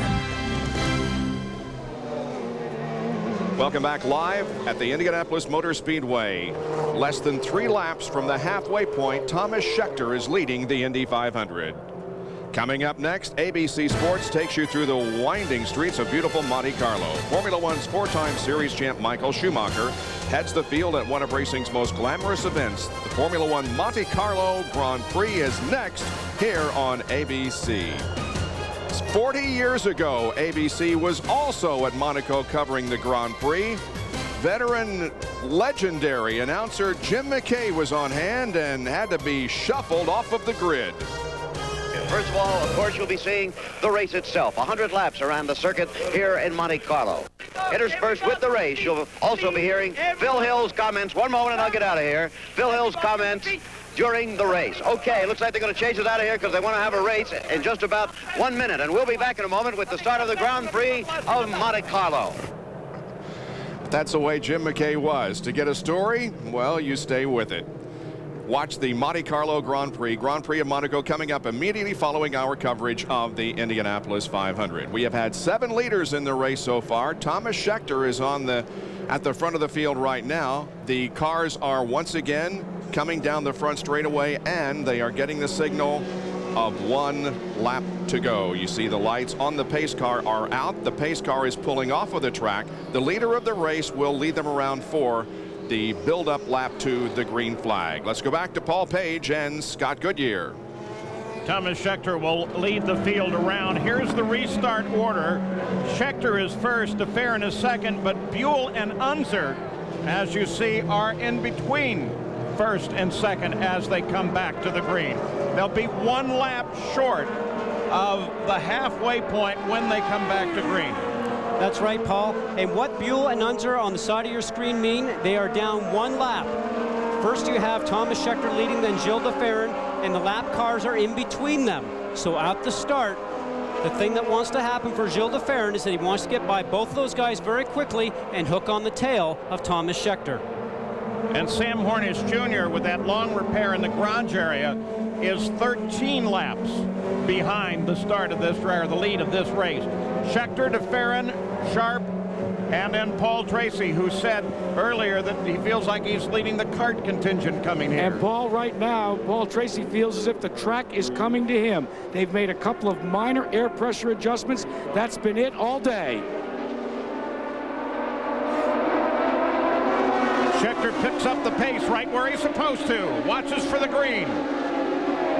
That's what he wants to do, Paul. A nice clean start and get some air between him and the lap traffic. You see Gilles de Ferran now making a move. Here comes Gilles de Ferran. He moves around Unser Jr. Paul Tracy also moving back there. Oh, Tracy almost gets trapped to the wall by Redon. Now Tracy moves on the outside of Laurent Redon. Paul Tracy's always been brave. Never one to take his foot off the gas. That's Franchitti. That's Franchitti. That's Franchitti. So we're looking at a guy that's actually down in the field. Tracy has yet to make his move up here at the front. But Dario's going to go wheel to wheel with Redon off of 4. Paul, that's amazing. Franchitti is down 2 laps, but he's able to drive around the outside. Redon going through turn 4. He's certainly on the hustle right now to try and make back one of his couple of laps. You see 4 or 5 cars back is Tracy.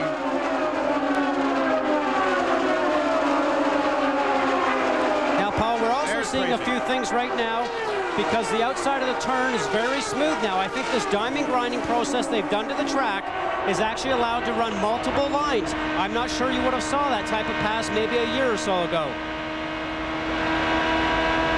On board now with Scott Sharp, 3rd place. We're at the halfway point. The 250th mile is now complete in the 86th running of the Indianapolis 500. Thomas Schechter, the leader. Gilles de Ferran, 2nd. Sharp, 3rd. But Paul, the concern for Thomas Schechter continues. These Infinity-powered cars are consuming fuel at an alarming rate. And Scott Goodyear, I just talked to Owen Snyder, and while that caution period helped them, he still says if we go for green an extended period of time, we cannot keep up with the Chevrolets in terms of fuel consumption. That could come into a very important aspect of this race if we have another set of green flag stops. Well, Jack, the problem they run into is actually the length of run they can do on their fuel load. They certainly have enough fuel in the pit tank to be able to go the distance for the race. But what the drivers have the option of doing inside their cockpit with one of the adjustments is to turn the fuel trim back. And what that is, instead of running the fuel at full rich, you can turn it back and run the engine lean, -2 or -5. He's probably doing that right now to try and conserve fuel. The problem you have with that, though, is that the engine starts to run a little bit hot. You have to be very cautious. And Scott, it's also an argument that continues between the drivers, Thomas Schechter and his crew chief, Owen Snyder. As any driver, as you would expect, he wants to go full rich and let it all hang out. And Snyder has to continue to tell him, we need to conserve fuel. Schechter is running laps at 224 to 226 miles an hour. He really doesn't need that kind of speed. Well, Paul, it's still early, just past halfway. And what's going on right now is he needs to conserve some fuel. He's out in clean air right now. He probably could lean the engine down and still have it run cool. So the problem that he has right now is that he's probably not listening to the pit. Keeping track of the Coors Light. Most laps led remains Thomas Schechter with 43 in the lead. Well, we are continuing to hear arguments back and forth between drivers and crew chiefs. As expected, the crew chiefs want fuel conservation. The drivers want wide open racing. That's what's happened with Paul Tracy. Tracy says they're killing me on the straightaway. And then John Anderson says, look, we have got to conserve fuel. It's been going back and forth like two people that are really upset one with the other. Vince? Scott Sharp is running 3rd, but in traffic he's behind the car of Shigeki Hattori, and Scott just radioed into his team and said, find Hattori's spotter and tell him to get out of the way. Sharp is trying to come through. Gary Gerald? A man in 2nd place is Gilles de Ferran, and Roger Penske is telling him, stay in the draft as much as you can. They're also playing the fuel conservation game. Amazing that we're hearing so much of this at such an early stage still in this race. Well, Gary, as we watch 2nd place Gilles de Ferran, Penske's played 2 games because in the Chevrolet contingent, there is what they call the Generation 2 engine, which is the engine that came from a blank piece of paper to racing in less than 6 months.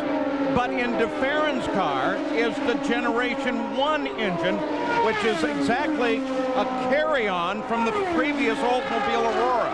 And that's right, Paul. Not only with Gilles de Ferran, but also with Helio Castroneves. Both are what they call the Generation 1 engine. Now, the reason that Penske has been doing that all season is he thought that they would be more reliable, but maybe not as powerful. We're not sure if we're going to see that here today. But I have to tell you, the rumor was going around that he would have Generation 2 at a fast track like Indianapolis here, simply because horsepower is king. At the 86th running of the Indianapolis 500, I'm Paul Page. We are past the halfway point, past the 250th mile, so should it rain, this would be a legal and complete race.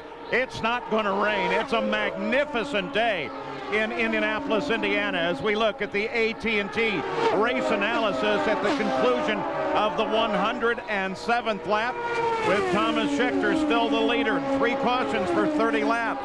These are the guys out of the race, most significant among those. Tony Kanaan crashing out on a slick surface while leading. And that's so unfortunate. It seemed like he had a very fast car. His team owner and engineer, Morris Nunn, won here with Emerson Fittipaldi back in 1989. And Morris certainly knows how to get a car around this racetrack. And he looked to be so smooth, so fast. But this is a 500-mile race. Watching Thomas Scheckter with Gilles de Ferran about 2.5 seconds back. Earlier in the race, Scheckter pitted 4 laps earlier than Gilles de Ferran did, if you want to compare that fuel conservation mode and who's burning what. And Paul, that discussion is already continuing with Owen Snyder and Scheckter about Gilles de Ferran. They are trying to figure out some way to be able to pit either on the same lap as de Ferran or 1 lap later. The teammate and car owner for Thomas Scheckter, Eddie Cheever, the 98 winner of the Indianapolis 500. Max Pappas rounds out this 3-car Red Bull team. The quest for Lord Stanley's Cup has almost reached its final act. Saturday, ABC Sports bring you some of the stars who made this NHL season special. That's Saturday, 3 Eastern and Pacific on ABC.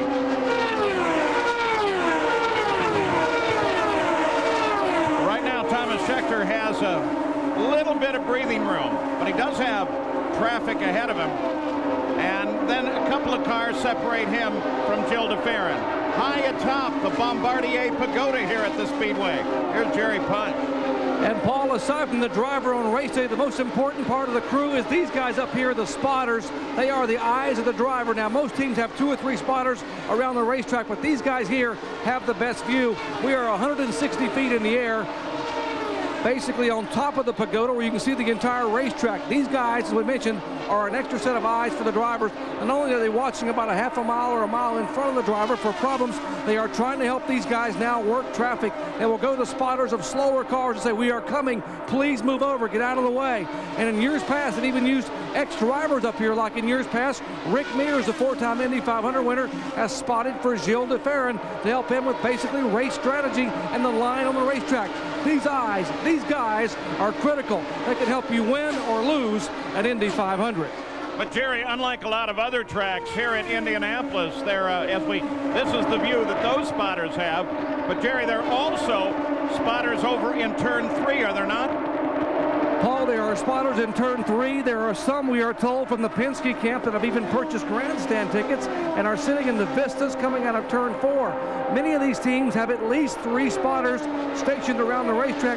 Some have 4, and I'm told at least one team has 5. That's how important this position is. Thomas Scheckter, the rookie.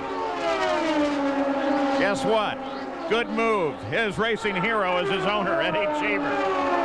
One of the things that makes Indianapolis unique is that at Indianapolis, you can't see all the way around. Used to be able to, but now all of the trees over the 91-year history of the 500 have grown up. You can't see the cars all the way around. That is why you have to have multiple spotters. And Paul, that's a problem. All the drivers say that turn 1 is a more difficult turn to drive than turn 3 for the simple reason grandstands on both sides, and you can't see partially around the turn as you can at turn 3.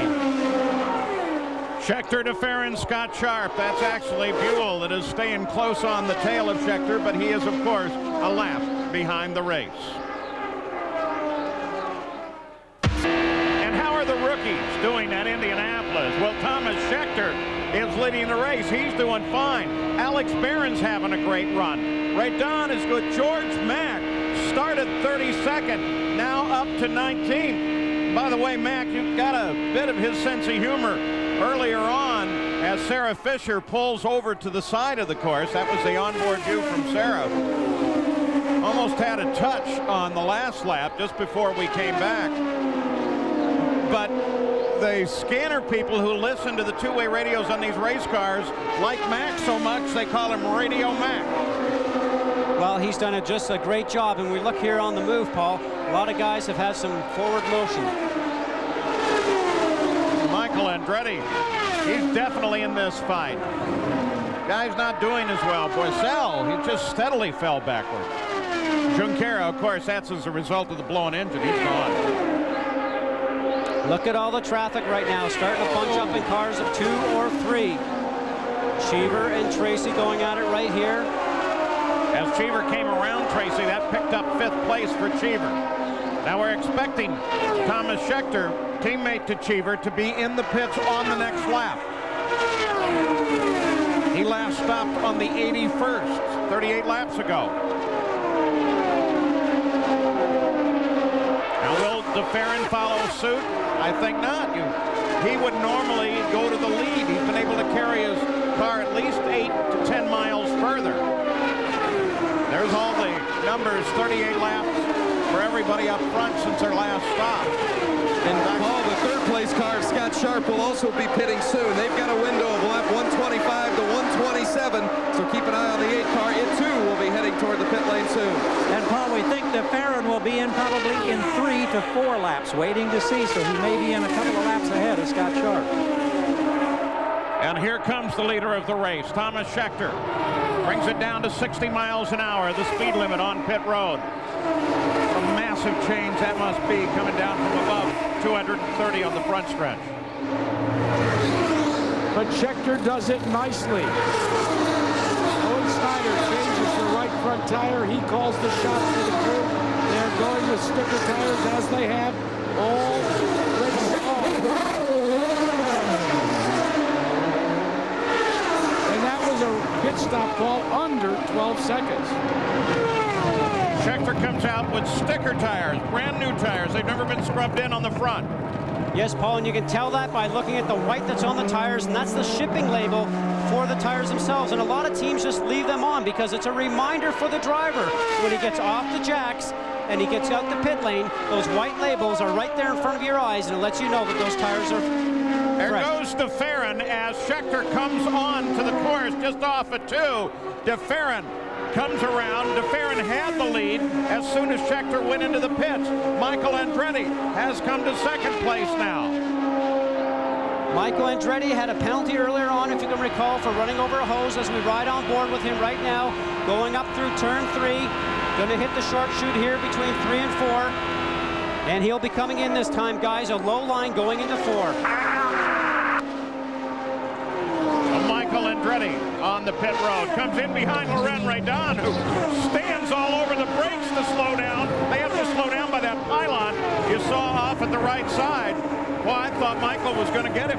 And remember, Paul, last year Michael Andretti ran into a car in front of him, knocked the wing off, cost him a real good shot at the race here. Almost did the same thing there. DeFerrin remains on the track. He's the leader. Scott Sharp now comes to 2nd place on the track. Cheever is 3rd. Paul Tracy is 4th. Whoa! Didn't have the right rear on that one. Hope Buell's got a problem. Not the day that Robbie Buell anticipated. You remember how fast he was last year. And here's Michael, maybe a little long on that, but out he goes. Long stop for Michael. Now they've got it back on the jacks and try to get Buell's right rear on. Paul, we talk about the pressure on the drivers here at Indy during the day, but it's also pressure on all those team members. Just to be able to change a tire in about 8 or 10 seconds, the pressure is on them not only to do a fast job, but to get it on right. There's definitely butterflies in their stomach when their car comes into pit lane. Jill DeFerrin comes onto the pit road. Paul Tracy is already there and away. So Scott Sharp will pick up the lead as the Penske team stops the first of their two cars on the 124th lap now. Well, remember, for these drivers, the speed limit has come down 20 miles an hour this year. It's 60 miles an hour. Last year it was 80. Only 4 years ago, it was 100 miles an hour on pit road. The service being depleted now for Gilles de Ferran as the clock ticks away. Down off the jacks. Maybe a problem right there. No, everything okay in 11.7 seconds. And his teammate Helio Castroneves, the defending champion, is also on his way to the Penske pits. This man, Scott Sharp, is the leader, but he should be in shortly as well. Gary, you talk about the pit speed limit. When I came here back in 1990, Pit now. as you hear the radio contact coming from Scott Sharp's pit, he's going to be pitting the next time around for fuel and tires. When I was here in 1990, we had no pit speed limit. We used to come off at turn 4, enter into pit lane at 200 miles an hour. And I can tell you, trying to get the car slowed down into your pit lane was a real chore. The IRL has mandated some safety regulations throughout the year, and the pit speed limit, I think, is one of the best ones over the past few years. You know, that makes you wonder about Robbie Gordon, currently 5th. When he comes in now, he's going to be coming into an entirely different pit. Sharp, the leader, is in. Watch your speed, position 1 on fuel. Watch His your speed, teammate watch your Unser speed. Jr. is also in the pit. So the Delphi car heads for the Kelly pits. Robert, everything's open. Open in front. Felipe Giafoni picks up the lead. It's an easy, on the marks, on the marks. There should be no changes to the car here, just fuel and tires for Scott Sharp. Robert Perez changing the front right. No mistakes, very smooth. Under 12 seconds for Scott Sharp. And Paul, you talked about the tires before with the stickers. You can see there's no sticker on these tires at all, just some yellow chalk marks that you can see from writing a code on the tire that all the teams have. These are scrubbed in tires. These are not brand new or fresh tires, as we like to call them. So how about this? Giafoni and Gordon are the front two. And there's Giafoni.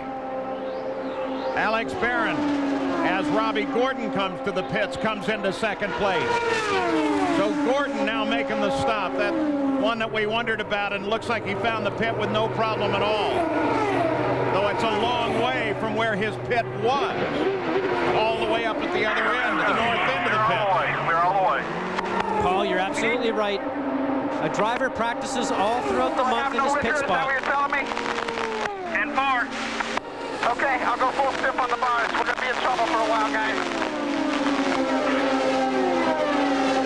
The radio contact that you heard from Robbie Gordon, they changed the rear wicker on the wing and also did some cockpit adjustments. Oh, what a great moment this has to be for Larry Blair and his team, because his driver, Alex Barron, to go to the lead. Giafoni is in the pits.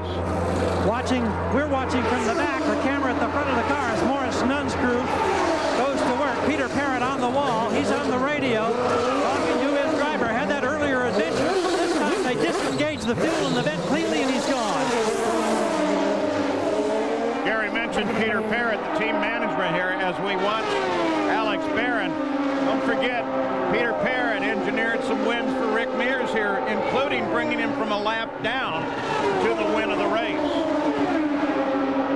So Alex Barron is now the leader of the Indianapolis 500. Everybody in San Diego and Southern California going to be going crazy with that one. Barron out in front at Indianapolis. We'll return with more of the 86th running of the Indianapolis 500 after this message and a word from our ABC stations. The 86th running of the Indianapolis 500 continues on ABC Sports. Back at the 86th running, the Indianapolis 500. The lead back over to Thomas Schechter. Most of the front runners are all right together on the racetrack, making for some incredible racing here at the top. 3, then Michael Andretti, and then Scott Sharp. Paul, and they're all doing that mixed around some traffic. We saw Thomas Schechter earlier go 3 wide on the front stretch when we were away for a break, and I had to tell you, I took a big gulp of air when he came down to turn 1. Now, he just surprised me. He just went out and around Robbie Buell. Buell and Schechter both have infinity power in those cars. And they were trying to get Buell to be the rabbit to try and get Schechter an opportunity to save a little fuel. But Schechter was running so much faster, they just couldn't do it. There's the pit in, pit out. Last stop as everybody's completed the 4th regular stop of the race. Others, of course, have completed more because of issues that they've had mechanically. Vince Welch?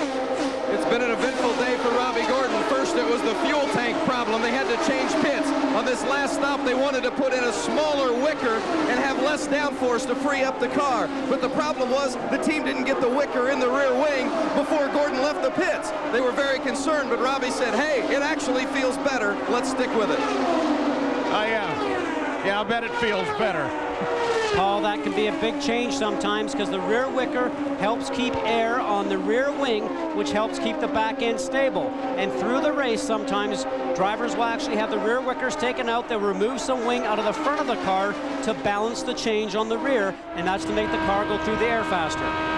Michael Andretti with Paul Tracy just ahead. Battle for 3rd. There'll be no team owners there, Paul. Well, look at that. All 3 of the Team Green cars running right together on the course. There was a report that this car, the Delphi car of Scott Sharp, showed a little smoke.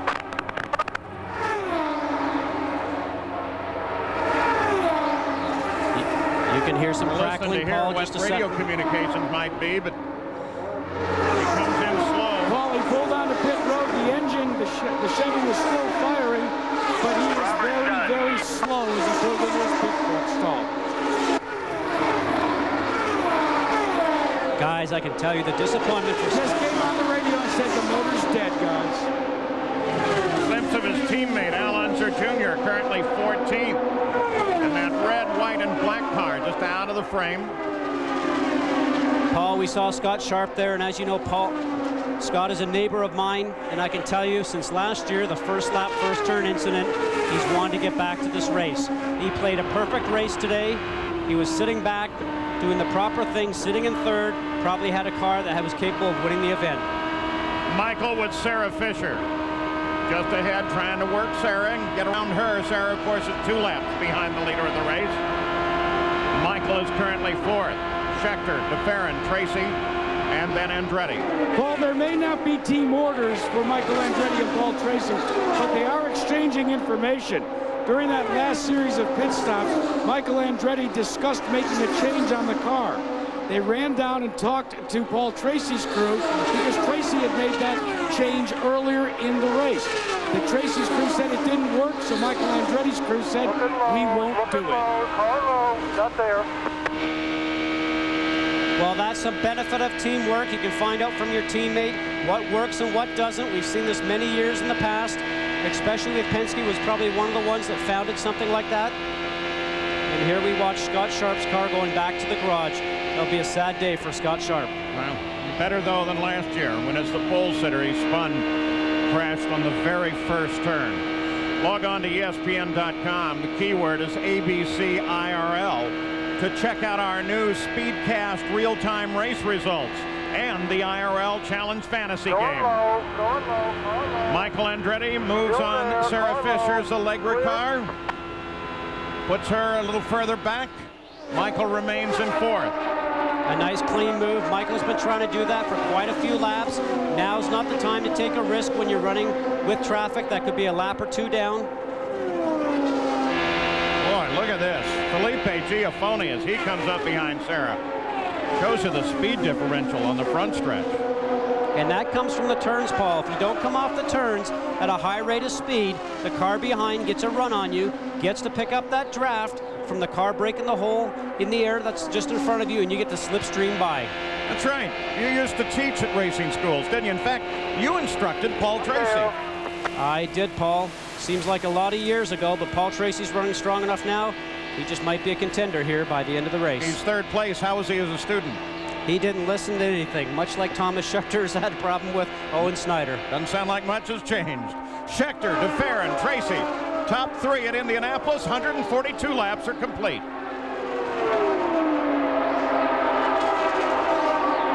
American nightlife. Back at the 86th running of the Indianapolis 500, Paul Tracy has been eclipsed now by Michael Andretti. Michael got around him and into third place. The leader is still Thomas Scheckter. Jack Arute, it's been 26 laps since he last stopped. And Paulie is coming very close to having the pit yet again. Before the race, Owen Snyder made a number of these little cheat sheets up. Each of them was based upon what type of fuel mileage they would get. 2.4 miles to the gallon, 2.3, 2.2, and so forth. They are getting such bad fuel mileage, he doesn't have a cheat sheet. So he's going to have to do all the math in his own head. Right now, as we look at the telemetry, there is only 5.41 gallons left in Thomas Schechter's tank. But one thing, Scott Goodyear, thus far, Scheckter is showing a lot of focus and poise for being a rookie in Indianapolis. Jack, I think that's true because he's done a tremendous job here. All the pressures of the speedway, all the pressures he's had for those accidents that we talked about earlier in the show. But without a doubt, when he starts to come down to the final few laps here, or maybe within 10 laps, hopefully the emotions of the Indianapolis Motor Speedway won't get to him. Look at the fastest laps of the day. Scheckter up here at 226.4. And Michael, though, has been hauling up to speed in just the last few laps. Well, Paul, what that tells you right now is that Andretti's car is working better as the race goes on. Something that an experienced driver can work with his crew and get that car working the best at the end of the day when the run is most important. 8 different drivers have led today. Curiously, 6 of those have never led at the Indianapolis 500. That will no doubt be a thrill, but I'll tell you, you might think about it right away that you're leading a lap, but you only are focused on leading the last lap. Cornish, who is 13 laps behind the leader of the race, wisely came over to the left and let that high-speed group come right on by. Scheckter is on the pit road. Scheckter ready for his stop. This one will come on the 150th lap. Michael Andretti, second place, is due in 3 laps. Jill DeFerrin's the leader. And Paul, the advantage for Thomas Scheckter is the fact that he has an open pit in front of him and nobody to bother him when he pulls back. Good stop for Thomas Scheckter. But boy, are they burning down the fuel tank. Again, brand new tires on the front, tires that have been scrubbed in a bit on the rear of the car. Right rear does the most work here. Jill DeFerrin now has the lead.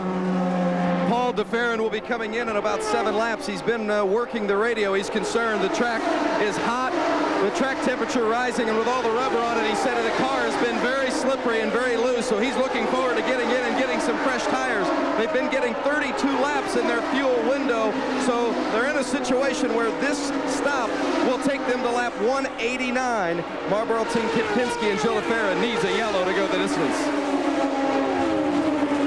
So DeFerrin due in. Michael Andretti due in as well, as is Paul Tracy. Thomas Scheckter dropped down to 11th place with his stop on green. Coors Light, most laps led, remains rookie Thomas Scheckter with 78. You see Jill DeFerrin up in the lead, but you got to know that the captain right now is coming up with a game plan about what to do.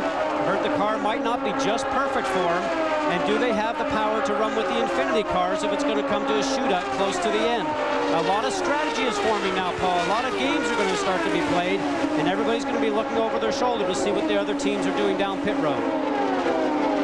So the key to this running of the Indianapolis 500 may very well be if there is another caution, and if so, where? How long will it be? Will it be long enough to help Scheckter? Michael Andretti out of second, onto the pit road. Keep the idle speed up.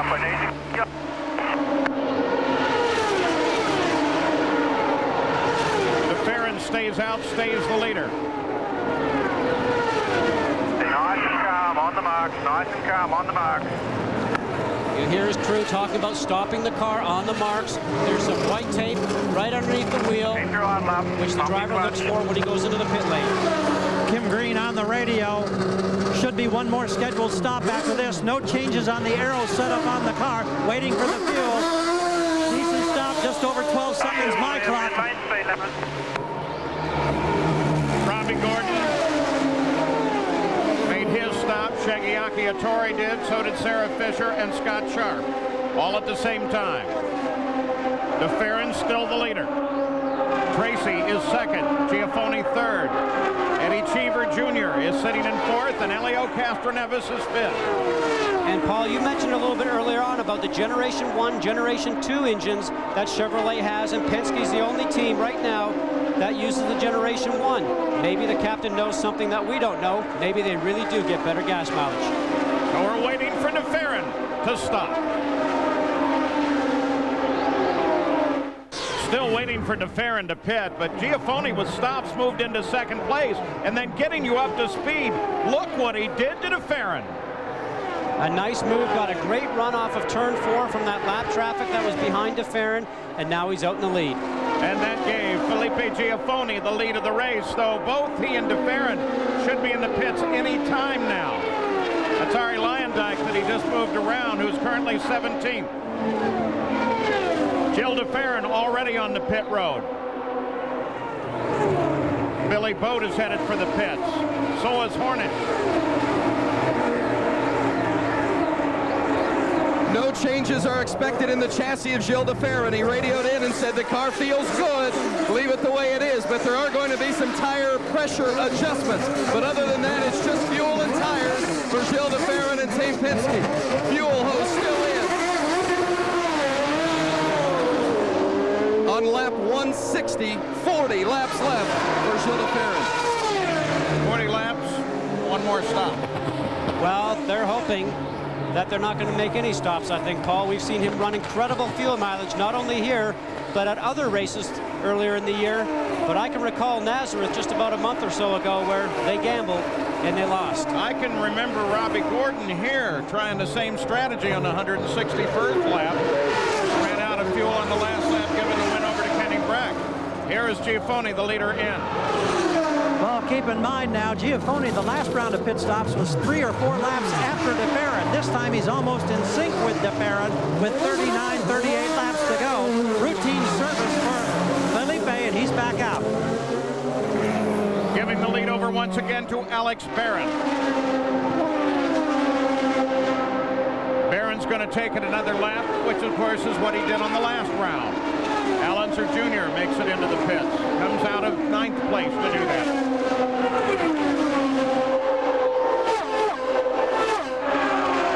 Scott Sharp out of the race with Jerry Punch. And Scotty, the trail of smokes told the story. Did you have any indication at all that you were going to have an engine problem? None, Jerry. You know, the Delphi car was great all day. We'd lean the car out a bit, trying to get fuel mileage, and that let Philippe catch up to me. And all of a sudden, out of turn 1, it just sort of a shrieking, shrilling sort of noise happened. I backed out of it. It was still running. I got back on it, but I knew it just wouldn't pull. Smoke started coming out. By then, it was over. Your neighbor, Scott Goodyear, told us, and we all knew you waited 365 days to come back here after what happened a year ago. How bad is this disappointment? It's tough, you know. I mean, the whole team was just operating so well. It's not like we had a junky car or some misfortune and we're trying to fight our way back. We had a great day. Great pit stops, great strategy by Tom Kelly. Everything, you know, we were just cruising. I mean, I said that a couple times on the radio. We're just cruising. So I don't know what I got to do to get a good finish at this place. I love it. It's my favorite track, but not this year. Hometown boy hoping for a hometown win. It didn't happen today. You know, Alex Barron is getting some pretty good mileage out of this car. It's been 32 laps since his last stop. He's going to go another one. So Alex Barron remains the leader at the Indianapolis 500. Aerial coverage of the Indianapolis 500 is being provided by the Saturn's Light Ship. Saturn and its retailers invite you to stop in and experience the Saturn difference. Alex Barron made a stop while we were away. It was routine, put him down to 9th place, but the Rayovac car was looking solid, running in the front of the Indianapolis 500 for the second time. Thomas Schechter is the leader once again. You mentioned Alex Barron. I'll tell you what a great job that team has done. John Dick is the engineer, Tom Gloy is the manager, and those guys have done a great job in starting off that new team. AT&T race analysis at the conclusion of the 168th lap. 3 cautions. There are going to be some people hoping that number is 4 before this race is over. Those cars out of the race, now including Scott Sharp. Felipe Giafone, Paul Tracy. The fight is for second. Those guys have been having a great battle, Paul, coming up the traffic every once in a while.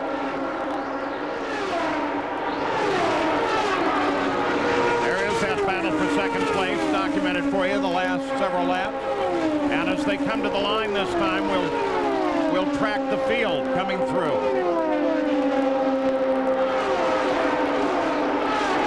There goes Scheckter.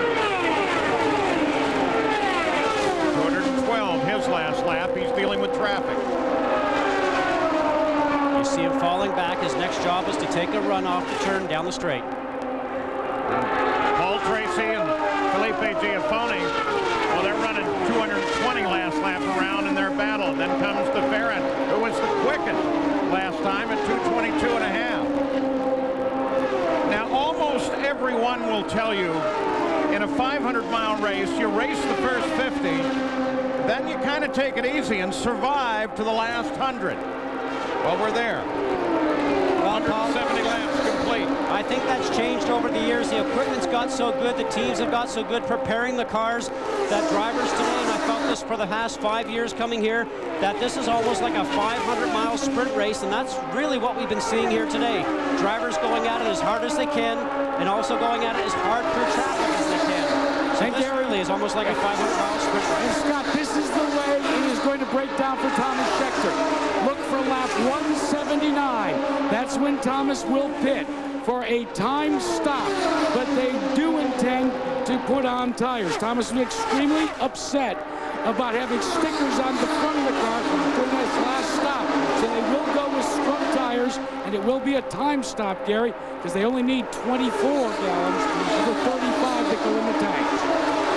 Michael Andretti has come into this race with such high hopes. He's been a contender. He's in 5th place, but there are concerns, deep concerns. Andretti extremely frustrated. He's lost the handling. He's gone to the weight jacker. He's trying to adjust the sway bar. It's not doing any good. He says it pushes, it's loose.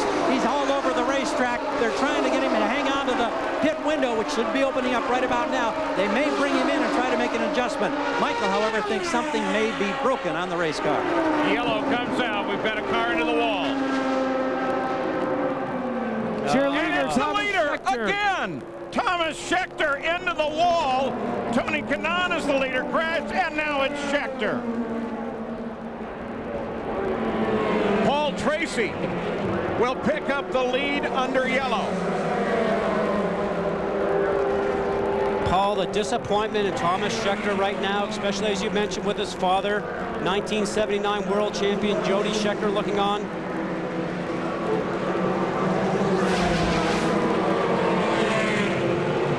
As we can see, hitting the outside wall into that safer barrier. He was already high, way off the groove on the racetrack when we came into view. You can see there he goes and makes hard right side compound.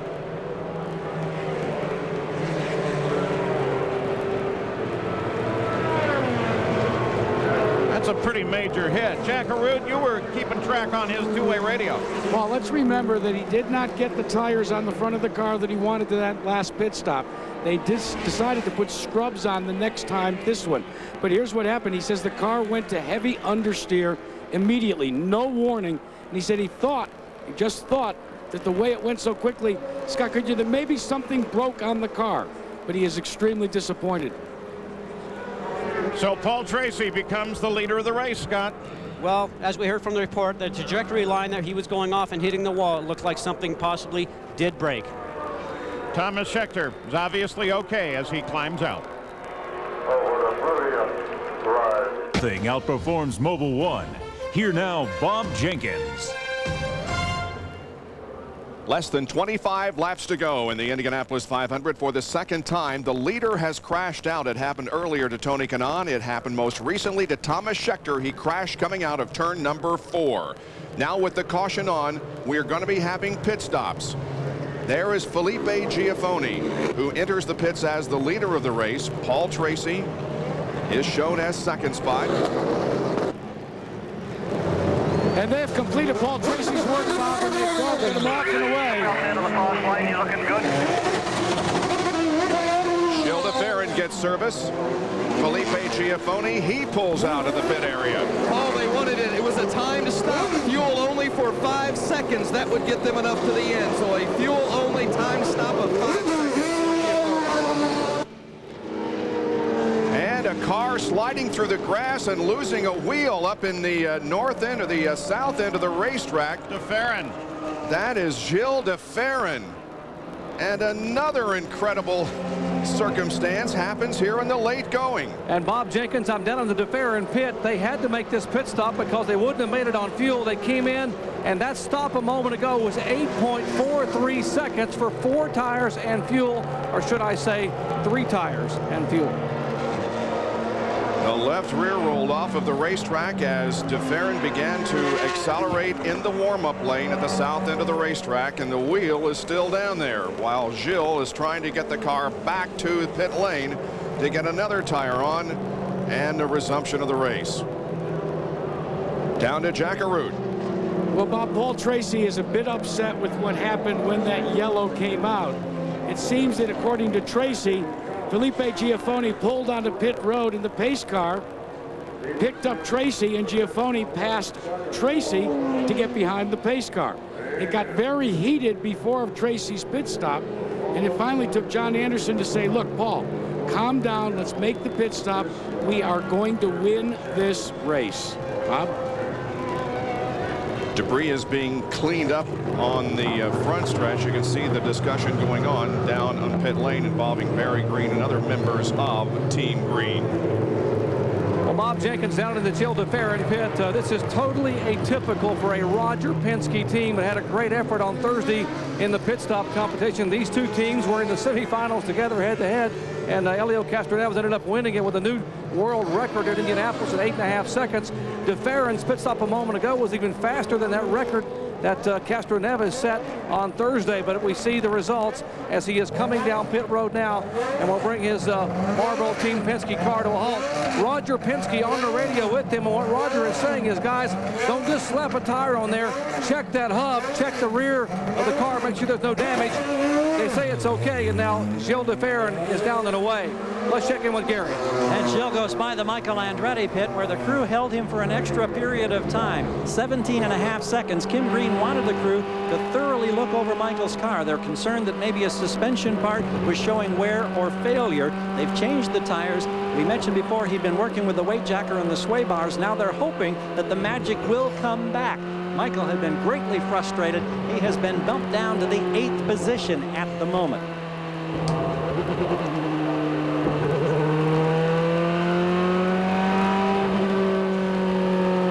Helio Castroneves is shown as the leader at the moment. Indy racing fans, you can win an all-access pass to next year's Indy 500. Just watch the remaining IRL races on ABC and ESPN, and one phone call could make your Indy dreams come true. For contest rules, log on to ESPN.com, keyword Indy Pass. Don't miss the Texas 500 on ESPN for the first of 10 chances to win. 177 laps completed. Back in a moment. Back at Indianapolis, next time around, they'll get the green flag and begin racing again. 20 laps to go. Here's the restart order. Helio Castroneves is the leader. The cars on the right again are lapped cars. Alex Barron is running in second position. We could be in a situation where we see the first repeat winner of the Indianapolis 500 since Al Unser in 1970 and 71. We were going green. However, the caution is going to remain on, we understand, because someone threw a can onto the racetrack. And so we will not go back to racing this time. There is Helio Castroneves, last year's winner of the 500, who's out in front once again. Jack Arute. And Bob, Helio Castroneves can go the distance. In fact, did not come in to take on any fuel. They feel that they are set. Tim Cindric says they want to become a two-time winner of the Indy 500. Gary?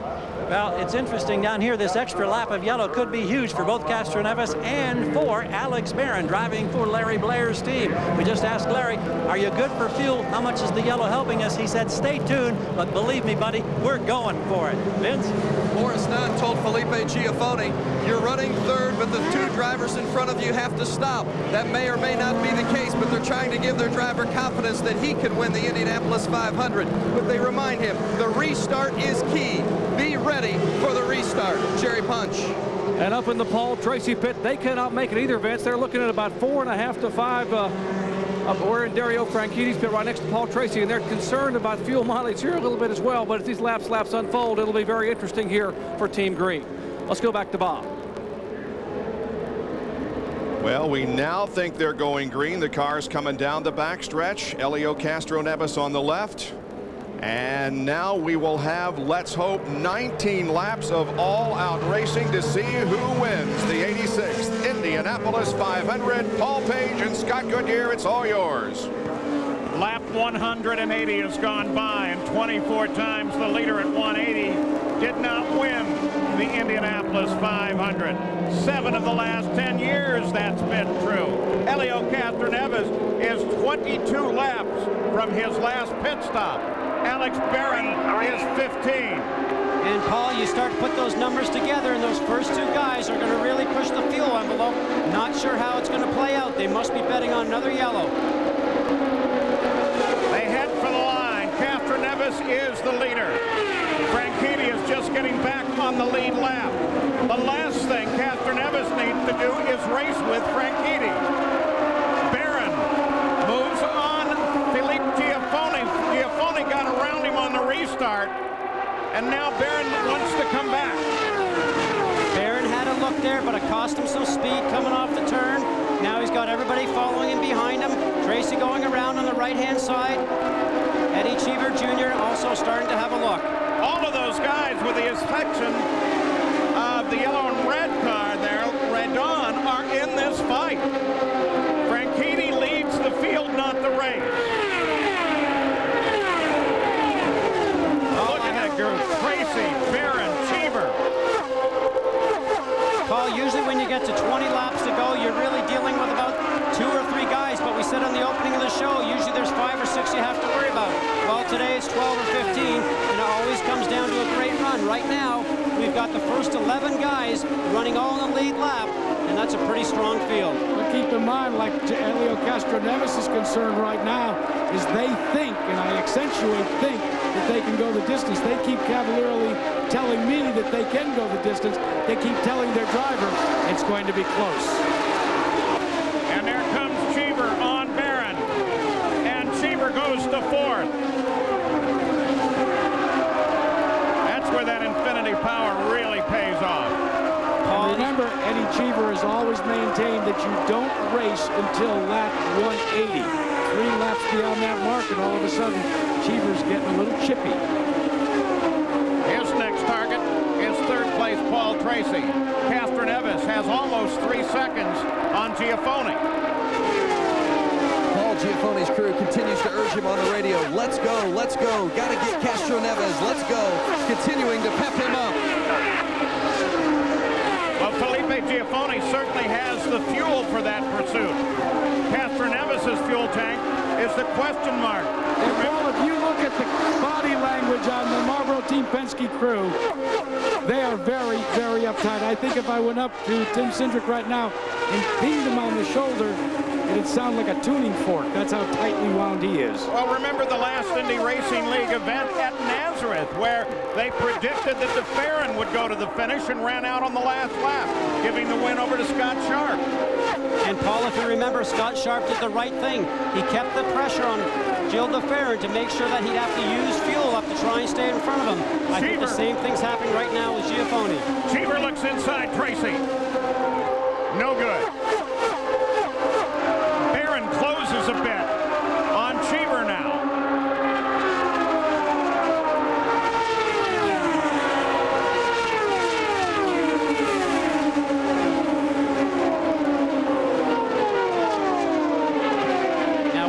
Try and do is get a runoff of turn 4. He'll go a little high on the entrance and try and slice down and catch the draft of Eddie Cheever's car up in front and hopefully get the move done by turn 1. But as you can see, he's too far back to start that process. Castroneves now wisely maintaining pace, but Giafone cut a full second off of Castroneves' lead on that last lap. Here's why, Paul.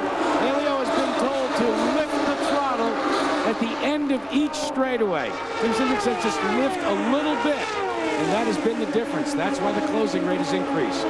5 mph quicker Giafone on that last lap than the man he's chasing, Helio Castroneves, and his crew continues to pump him up on the radio saying, you're catching him, keep going, keep pushing. Now, but Tracy is catching Giafone, and Cheever is catching Tracy, and Barron is right behind Cheever. Look at this, Paul. What a great race. One mistake by anybody, and they're going to lose clear front. Oh, Cheever almost lost it totally. Had to come out of the throttle. Barron got around. Whoa, that was close.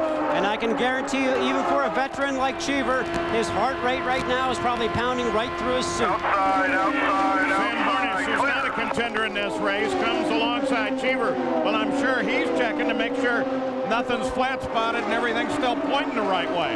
You can see Eddie trying to get himself back up to speed, has to get his self-composure back, maybe make a few adjustments inside the cockpit to change the handling of the car, either with the weight jacker, as they call it, or the anti-sway bar.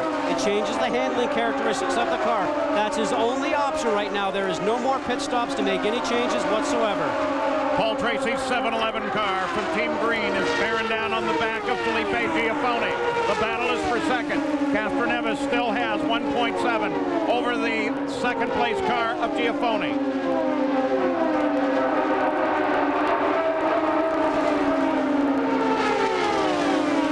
Paul, I can assure you right now, Castroneves is hoping for any type of a yellow. If they just get a couple. You got 11 to go, buddy. 11 to go.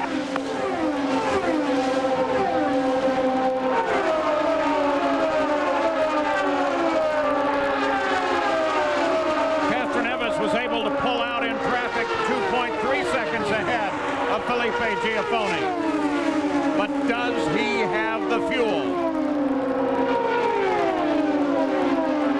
DeFerrin, his teammate, is no help. He's down in 11th place.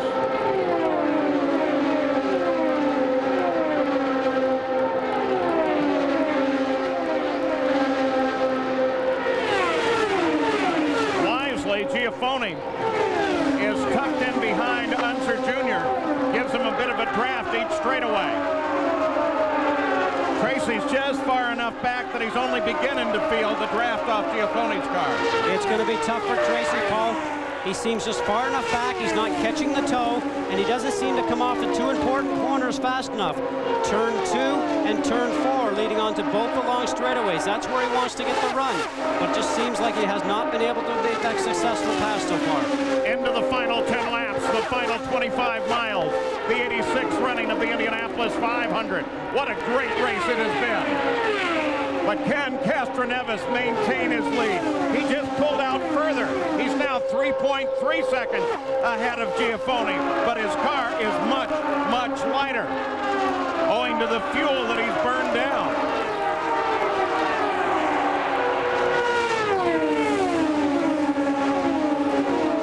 Helio Castroneves, look at the number. That tells the story. 33 laps since his last stop. He's got 9 yet to go. And Paul, even with the yellow, the numbers don't add up in my book, but you're going to gamble no matter what.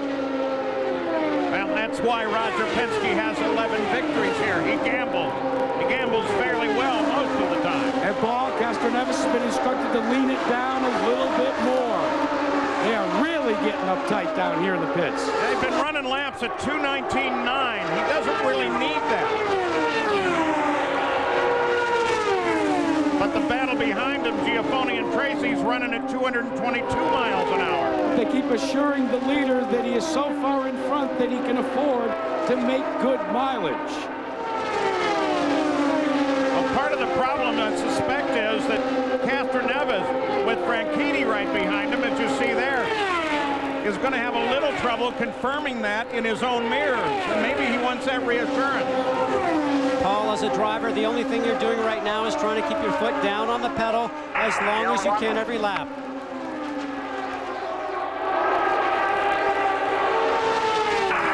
Down one more. Go down one more.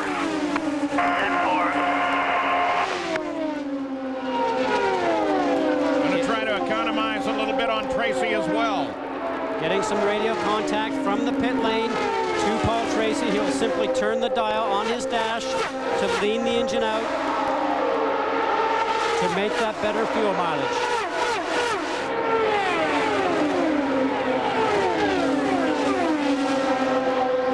While Giaffone's team continues to urge him to catch Helio Castroneves, they're also warning him about Paul Tracy being right on his tail, not to give up that position in the pursuit of Castroneves, to stay strong in the number 2 slot. So keep an eye on Tracy as he continues to try to gain on Giaffone. And guys, I don't think he needs that warning. He's got nothing but Tracy in his mirror. Guys here in the Paul Tracy pit, Barry Green just a moment ago was telling Paul to make that change to go richer, to go full rich. They don't believe Castroneves will make it on field. They believe the battle for the win is between Giaffone and their car, Paul Tracy. So now Paul has been given the word, full rich that time by, go after him, make the pass, you'll win the Indy 500. And Jerry, it looks like at the same time they've sent Dario Franchitti, the team car, to put more pressure onto Helio Castroneves. Tracy and Giaffone can both run full rich at this point. 5 to go. And all Helio Castroneves can do is try to adhere to the rules set down by his crew. Make mileage, make mileage. That's the transmission over and over again. Well, he knows what he's doing. The PI system, the computer. All I got, guys. I don't have that great of a car in traffic. Keep it there, Jake. You're on. The PI system will tell Castroneves whatever he wants to know. Fuel mileage, average mileage, total mileage. Paul, we got something brewing here, Castroneves. Here comes Giaffone.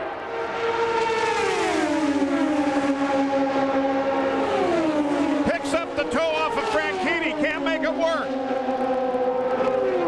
As you can see, Tracy's getting a run now making the move. Tracy gets around Giaffone. Tracy now second. Keep it in there. Castroneves just ahead. Franchitti gives them both room. That was the radio contact from Barry Green saying, get to the left, get out of the way. They got a team car that might have an opportunity to win the Indy 500.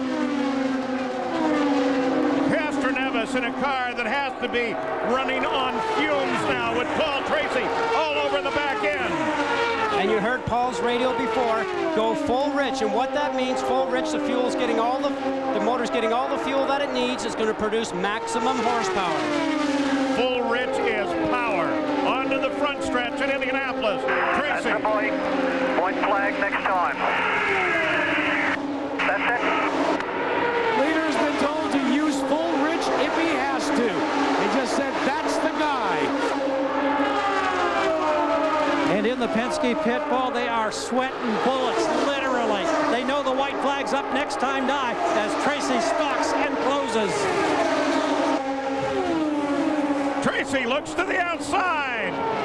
Whoa, and the car in trouble right on against the wall. White flag, yellow flag are going to come out together. Paul, that is the race right there. Yeah, baby! He ran just a spurt of fuel, and Paul Tracy's going to get it. Scoring goes back to the previous lap. Unbelievable, but he does have to finish. Gonna say, Paul, that's the key. He's got to get around even under yellow, and they're still concerned.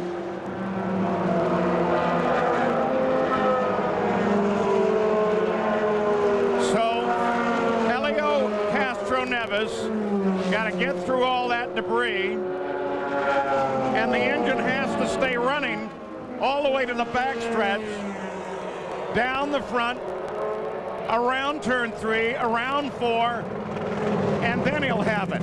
It's not won yet. And they're telling him on the radio, go real slow, and milk it for every every bit you can. Cindric on the radio, they're still very nervous, Paul. Wilbur Shaw, Maury Rose, Bill Vukovich, Al Unser, all have had back-to-back wins. Castroneves may be about to add his name to that list. Oh, agonizingly slow.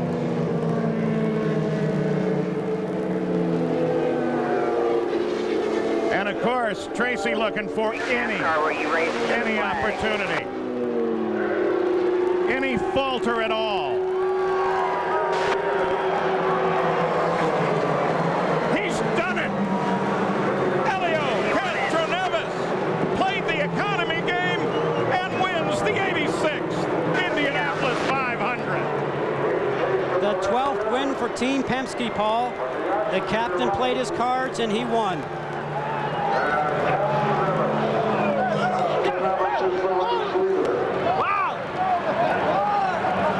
Helio Castroneves is now a 2-time winner in only 2 starts. And celebrate they should.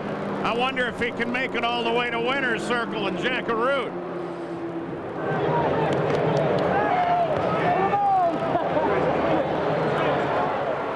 Well, Paul, we know what will happen if he runs out of fuel. He'll be climbing the fence somewhere. Gary Gerald. Tim Cindric, how close was it?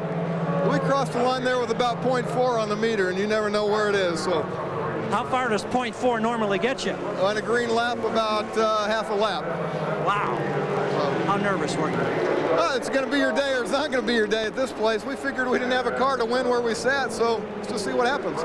2 in a row. What's the feeling like? It's unbelievable. I mean, the history of this place, it's been Al Unser Sr. since 1970 and 71. This kid, we're going to have a lot of fun today. Thank you, Tim. Let's go to Jerry Punch. And I'm with Barry Green. And Barry, a little bit of controversy. You're saying your spotters and even your co-driver, Dario Franchitti, says your driver, Paul Tracy, was fast. Well, Dario wanted to get out of the way and not inhibit the race at all. He pulled over. He saw the whole thing. Castroneves is clearly running out of fuel, and he must have run out of fuel going into 3. And Paul just blew by him, and then there's a yellow. So we'll have to see. From your viewpoint, Paul had already passed Castroneves before the yellow came out. We believe we passed Castroneves before the yellow came out. Let's go back upstairs. That judgment doesn't matter. Castroneves goes for the fence again.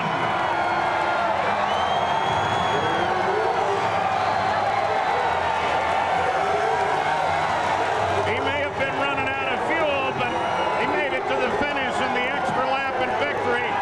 The crowd loves it.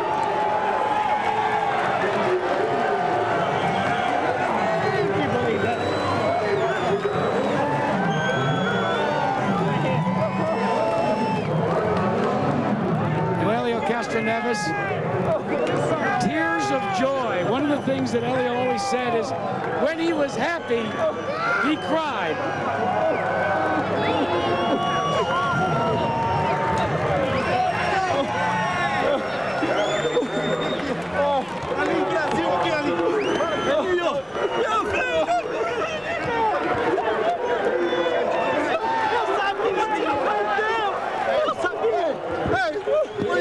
Tim Cindric, the master of fuel economy. Such an emotional moment here. Right across the yard of bricks. Doesn't have any fuel.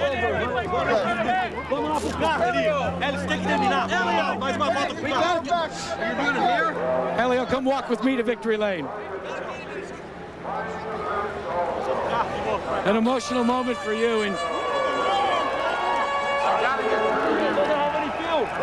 there is no fuel left in the car. They just don't seem to understand that. People don't understand you right, man, I tell you. Oh, my goodness. What a great people. Sorry. My emotions. We shared those tears of joy on the fence. Can you describe your feeling? That guy. Oh, Roger Penske.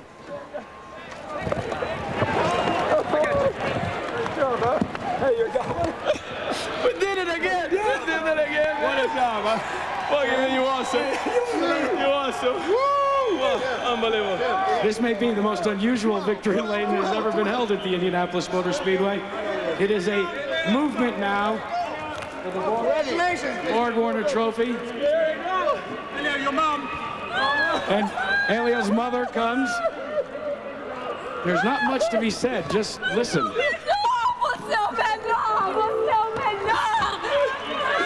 Sister Katya.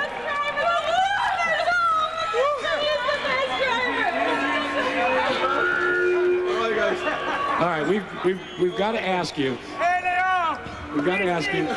Those last couple of laps, all we kept hearing was make mileage, make mileage. Wow. What was going through your mind? I tell you what, I didn't know. I was like, this is not the same as last year. Last year was harder because I have also back marks in front of me. And all of a sudden now I had in front of me a much more of a challenge. And I didn't know if I lift off, if I keep going. Well, guys, I did it again. How is that milk going to taste this year, Helio Castroneves? Taste, it's going to taste it twice better. Oh my goodness.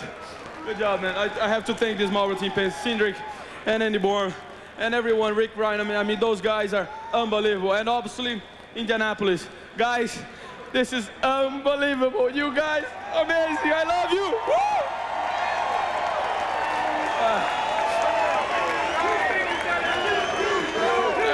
That's right.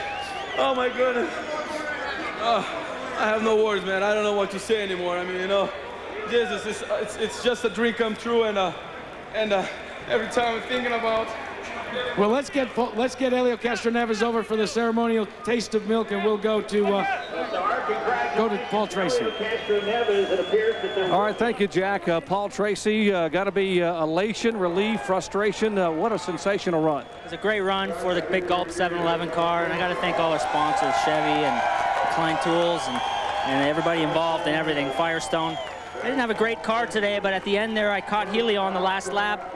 I passed him on the back straightaway going into 3. I passed him around the outside and came around, and you know, they said that it was under yellow, but I didn't see the green was still up. In my eyes, I saw the green, and you know, so we're going to protest to see what happens, because I feel that I was ahead of him when it went yellow. So we'll just have to wait and see. Earlier, and we heard you were very upset about the caution that came out late in the race, and that there were maybe in some passing under the yellow there. Yeah, well, Giafoni, it looked like he was committed to the pit lane. It went yellow again, and I passed him on the track while he was in the pit coming in the warm-up lane, and then he came back and passed me around in turn 1 under yellow, and they gave him that position as well. So it's hard work racing those guys. They're not easy to get by, but you know, the crew did a great job today, had a good car, and you know, we're going to protest this thing because I feel I was ahead when the yellow came out. All right, we'll let you know what happens there. Let's go back to Victory Lane and Jackaroo. Well, Jerry, I've caught up with Helio Castroneves, and Helio, it's my honor to deliver you the milk of Indianapolis. I'm going to do exactly like I did last year. Another 1, 2, baby, 2. Woo! Oh, man, what a day.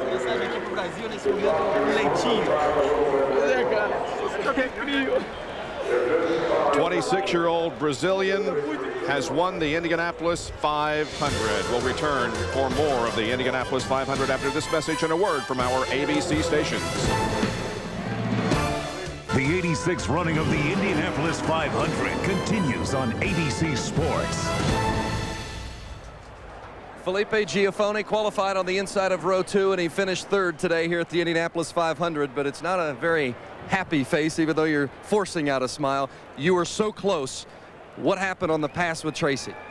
I know. I mean, Franchitti was in the way there, you know, trying to help Trace out. So at that point, I was trying to get by Castroneves, and so then I was too close, and my car pushed quite a lot, and then I had to lift, and Trace passed me the outside. But you know, I'm really happy for the team, and happy even, I mean, for all the guys, you know. But I really had a car to win that race, and if it wouldn't be, I think, Franchitti, we could have passed Castroneves, because he was trying to make the race, you know, because he was lean, and I didn't have any issue with the fuel, so we were good to the end. So I'm happy to finish 3rd, but I knew that I could win this race. Felipe Giafoni and the Morris Nunn Racing Team. Bob? Felipe Giafoni finishes third in this year's Indianapolis 500. What a race it was. Helio Castroneves becomes the first repeat winner here at the 500 since Alonso in 1970 and 71. Here's the unofficial rundown of the finishers. Alex Barron comes home as the best rookie, finishing in 4th position. Michael Andretti wound up in 7th spot, and the teammate of the winner finished in the 9th spot. There is Alonso Jr. in the 12th spot. Ari Leyendijk ended up a lap down in the 14th position. The defending champion of the Indy Racing League, Sam Hornish Jr., had some problems. He finished in the 25th spot, and Greg Ray, former IRL champion, wound up in 33rd. Well, you know that Team Green, Paul Tracy, they have filed a protest regarding their position in the final standings. Now, at the top of your screen is the crash involving Laurent Redon, and we have synchronized our tape machines to the exact second. So Redon was crashing into the wall, Scott Goodyear, and at that point, Paul Tracy was running behind Helio Castroneves. Bob, you can certainly clearly see that. And the other thing I'd like to point out on it, even though that Tracy thinks that he was ahead of him before the crash happened, the finish at the Indianapolis 500 is unprotestable, as I learned back in 1995. But we can clearly see here that Helio Castroneves is in the lead. Now here is in slow motion the pass that Tracy pulled on Castroneves at the end of the backstretch going into turn number 3. And you will see as the cars come around the 3rd turn, we will spot shadow and show you that the yellow light is on.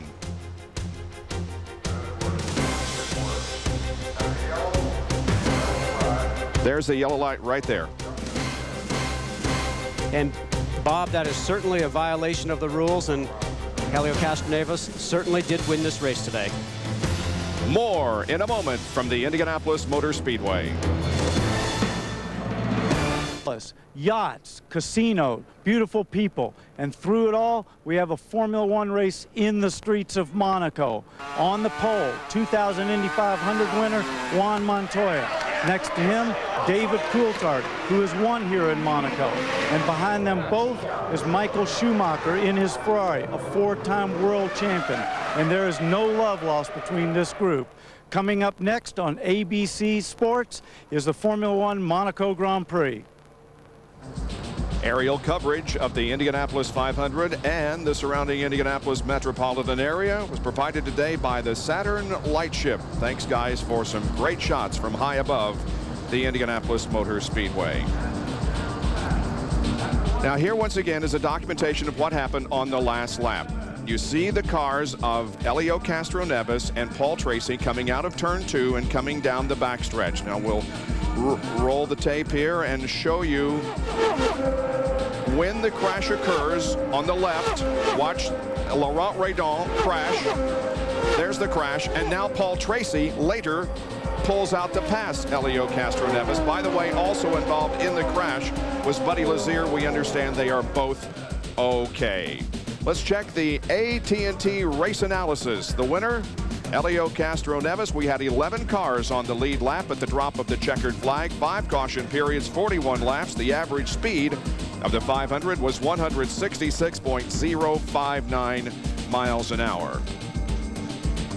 Now our Coors Light most laps led. Thomas Scheckter led 85. We had 10 different leaders during the Indianapolis 500 today and 20 lead changes. We'll take another break and be back with more at Indianapolis, where Helio Castroneves has won again.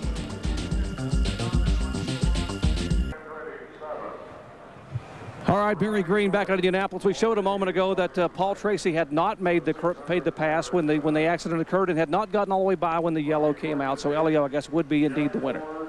Yeah, Jerry, obviously it looks like it was very, very close. You know, I just had a couple of drivers come down and tell me that he was passed, but you guys have got some pretty good footage there.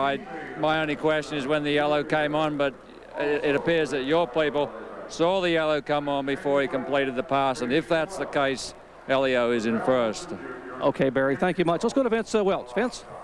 The day was short for Helio Castroneves when you win, but when you're in the back of the pack, Sarah, you were 24th today, and it was a long day for you. Yeah, we lost radio communications in lap 20, and we were chasing the car all day. I mean, it started off pushing real bad, and then it got slimy and slick, and we came in and overshot it, and we just kept chasing it. It's real hard to describe it to the pits when you're having problems. Sarah Fisher, she started 9th today, finished 24th.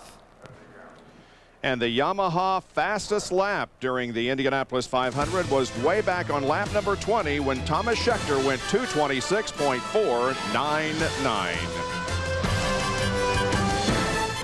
ABC Sports exclusive coverage of the 86th running of the Indianapolis 500. Brought to you by Chevrolet. Wherever there's a winner circle, we'll be there. FedEx, Ground, International, Online, or Express. Don't worry, there's a FedEx for that. Pennzoil, we're driving protection. And Pepsi Cola, experience the joy of Pepsi. And now the huge crowd begins to file out after seeing an incredibly close and fantastic race won by Helio Castroneves once again. And don't forget, the Grand Prix of Monaco is coming up next. Over to Paul Page and Scott Goodyear for their final thoughts. Well, of course, he did it, Bob, on Firestone tires with a Chevrolet engine. But remember, we told you it was Chevrolet Gen 1, the first generation. Roger Penske was thinking when he used that, that may have made the difference to run 43 laps without refueling, 107.5 miles. Well, Paul, I guess that Generation 1 certainly knows the fuel mileage numbers because Penske did a great job with that. But Helio Castroneves is now a two-time winner, much like his countryman, Emerson Fittipaldi. Oh, Bob Jenkins, don't you love it? Back-to-back wins. It hasn't happened in a while, and it has happened under the beautiful Indiana sun here today. A great race all the way through. We had several crashes, but no driver injuries, and that's the best thing about the Indianapolis 500 this year. And so we wait for next year and to see this whole thing play over again. Can Helio Castroneves be a three-time winner of the Indianapolis 500? All that will play out here in the next 12 months. And of course, there are other races remaining in the Indy Racing League season. This is only the 5th of 15 events that will be held in the 2002 season. And we'll get right back into it in less than 2 weeks at Texas Motor Speedway, a racetrack that always provides lots of fun and excitement. Today here at Indianapolis, well, a couple of leaders found the going tough. Tony Kanaan spun in oil put down by the pole sitter Bruno Junqueira, and while leading crashed out. And the same thing happened to Thomas Schechter, the incredible rookie who has been so impressive this year. He was leading the Indianapolis 500 and appeared to be possibly on his way to victory when he slid high coming out of corner number 4 and hit the outside wall. It all came down to the last lap when there was a crash involving Laurent Redon and Buddy Lazier. And when that crash occurred, the yellow light came on, meaning that Paul Tracy was unable to pass, although he was right there and hoping to do so. When the yellow light came on, no passing, and that meant that Helio Castroneves, despite the fact that he was running very, very low on fuel, was able to come around and take the checkered flag and win for the second time in his illustrious career. Well, coming up next on ABC Sports, the Formula One Grand Prix of Monaco. Our next race is the Texas 500 on ESPN, June 8th at 8 Eastern, 5 Pacific. ABC Sports is online at ESPN.com. Keyword ABC Sports. This has been a presentation of ABC Sports Championship Television.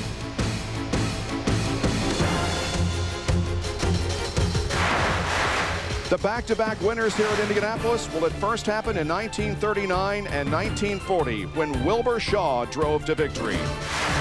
Just after World War II in 1947 and 48, Maury Rose had repeat wins. In 1953 and in 1954, Bill Vukovich won back-to-back Indianapolis 500. Then it went to 1970 and 71, and in the Johnny Lightning Special, Al Unser came into victory lane back-to-back times. And it's happened again in 2001 and 2002. Helio Castroneves wins the 86th running of the Indianapolis 500. In the category biggest car flip non-fatal. Wide world of sports.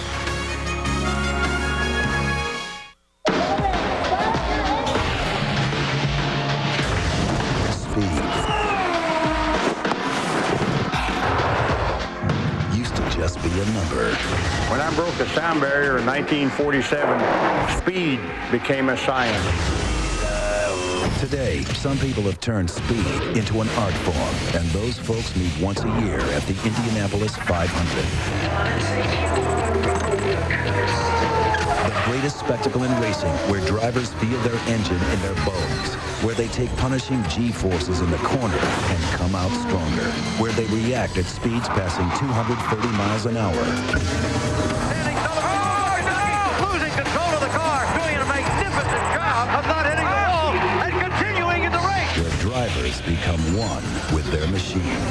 General Yeager surpassed 700 miles an hour in the X1, but he didn't have to worry about 32 other pilots in his rearview mirror. Hell, I didn't even have a rearview mirror.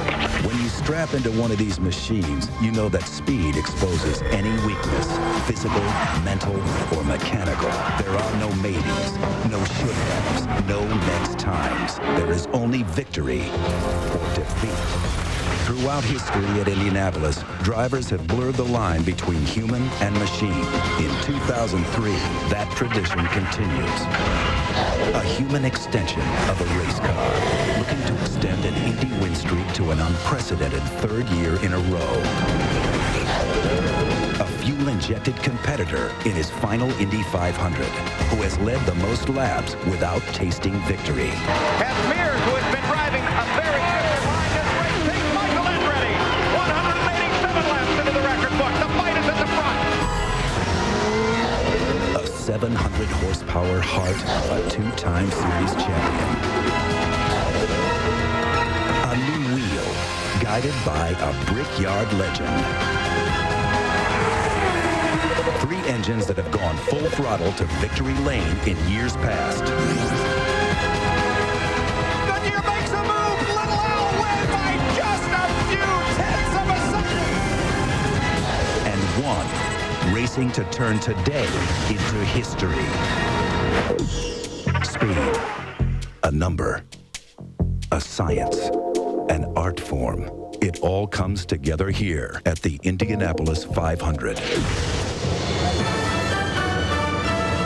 For the 39th year, ABC Sports presents the greatest spectacle in racing. This is Countdown to the 87th running of the Indianapolis 500-mile race. The largest gathering of humanity for any sporting event in the world is here at the Crossroads of America to continue a Memorial Day weekend tradition dating back to 1911.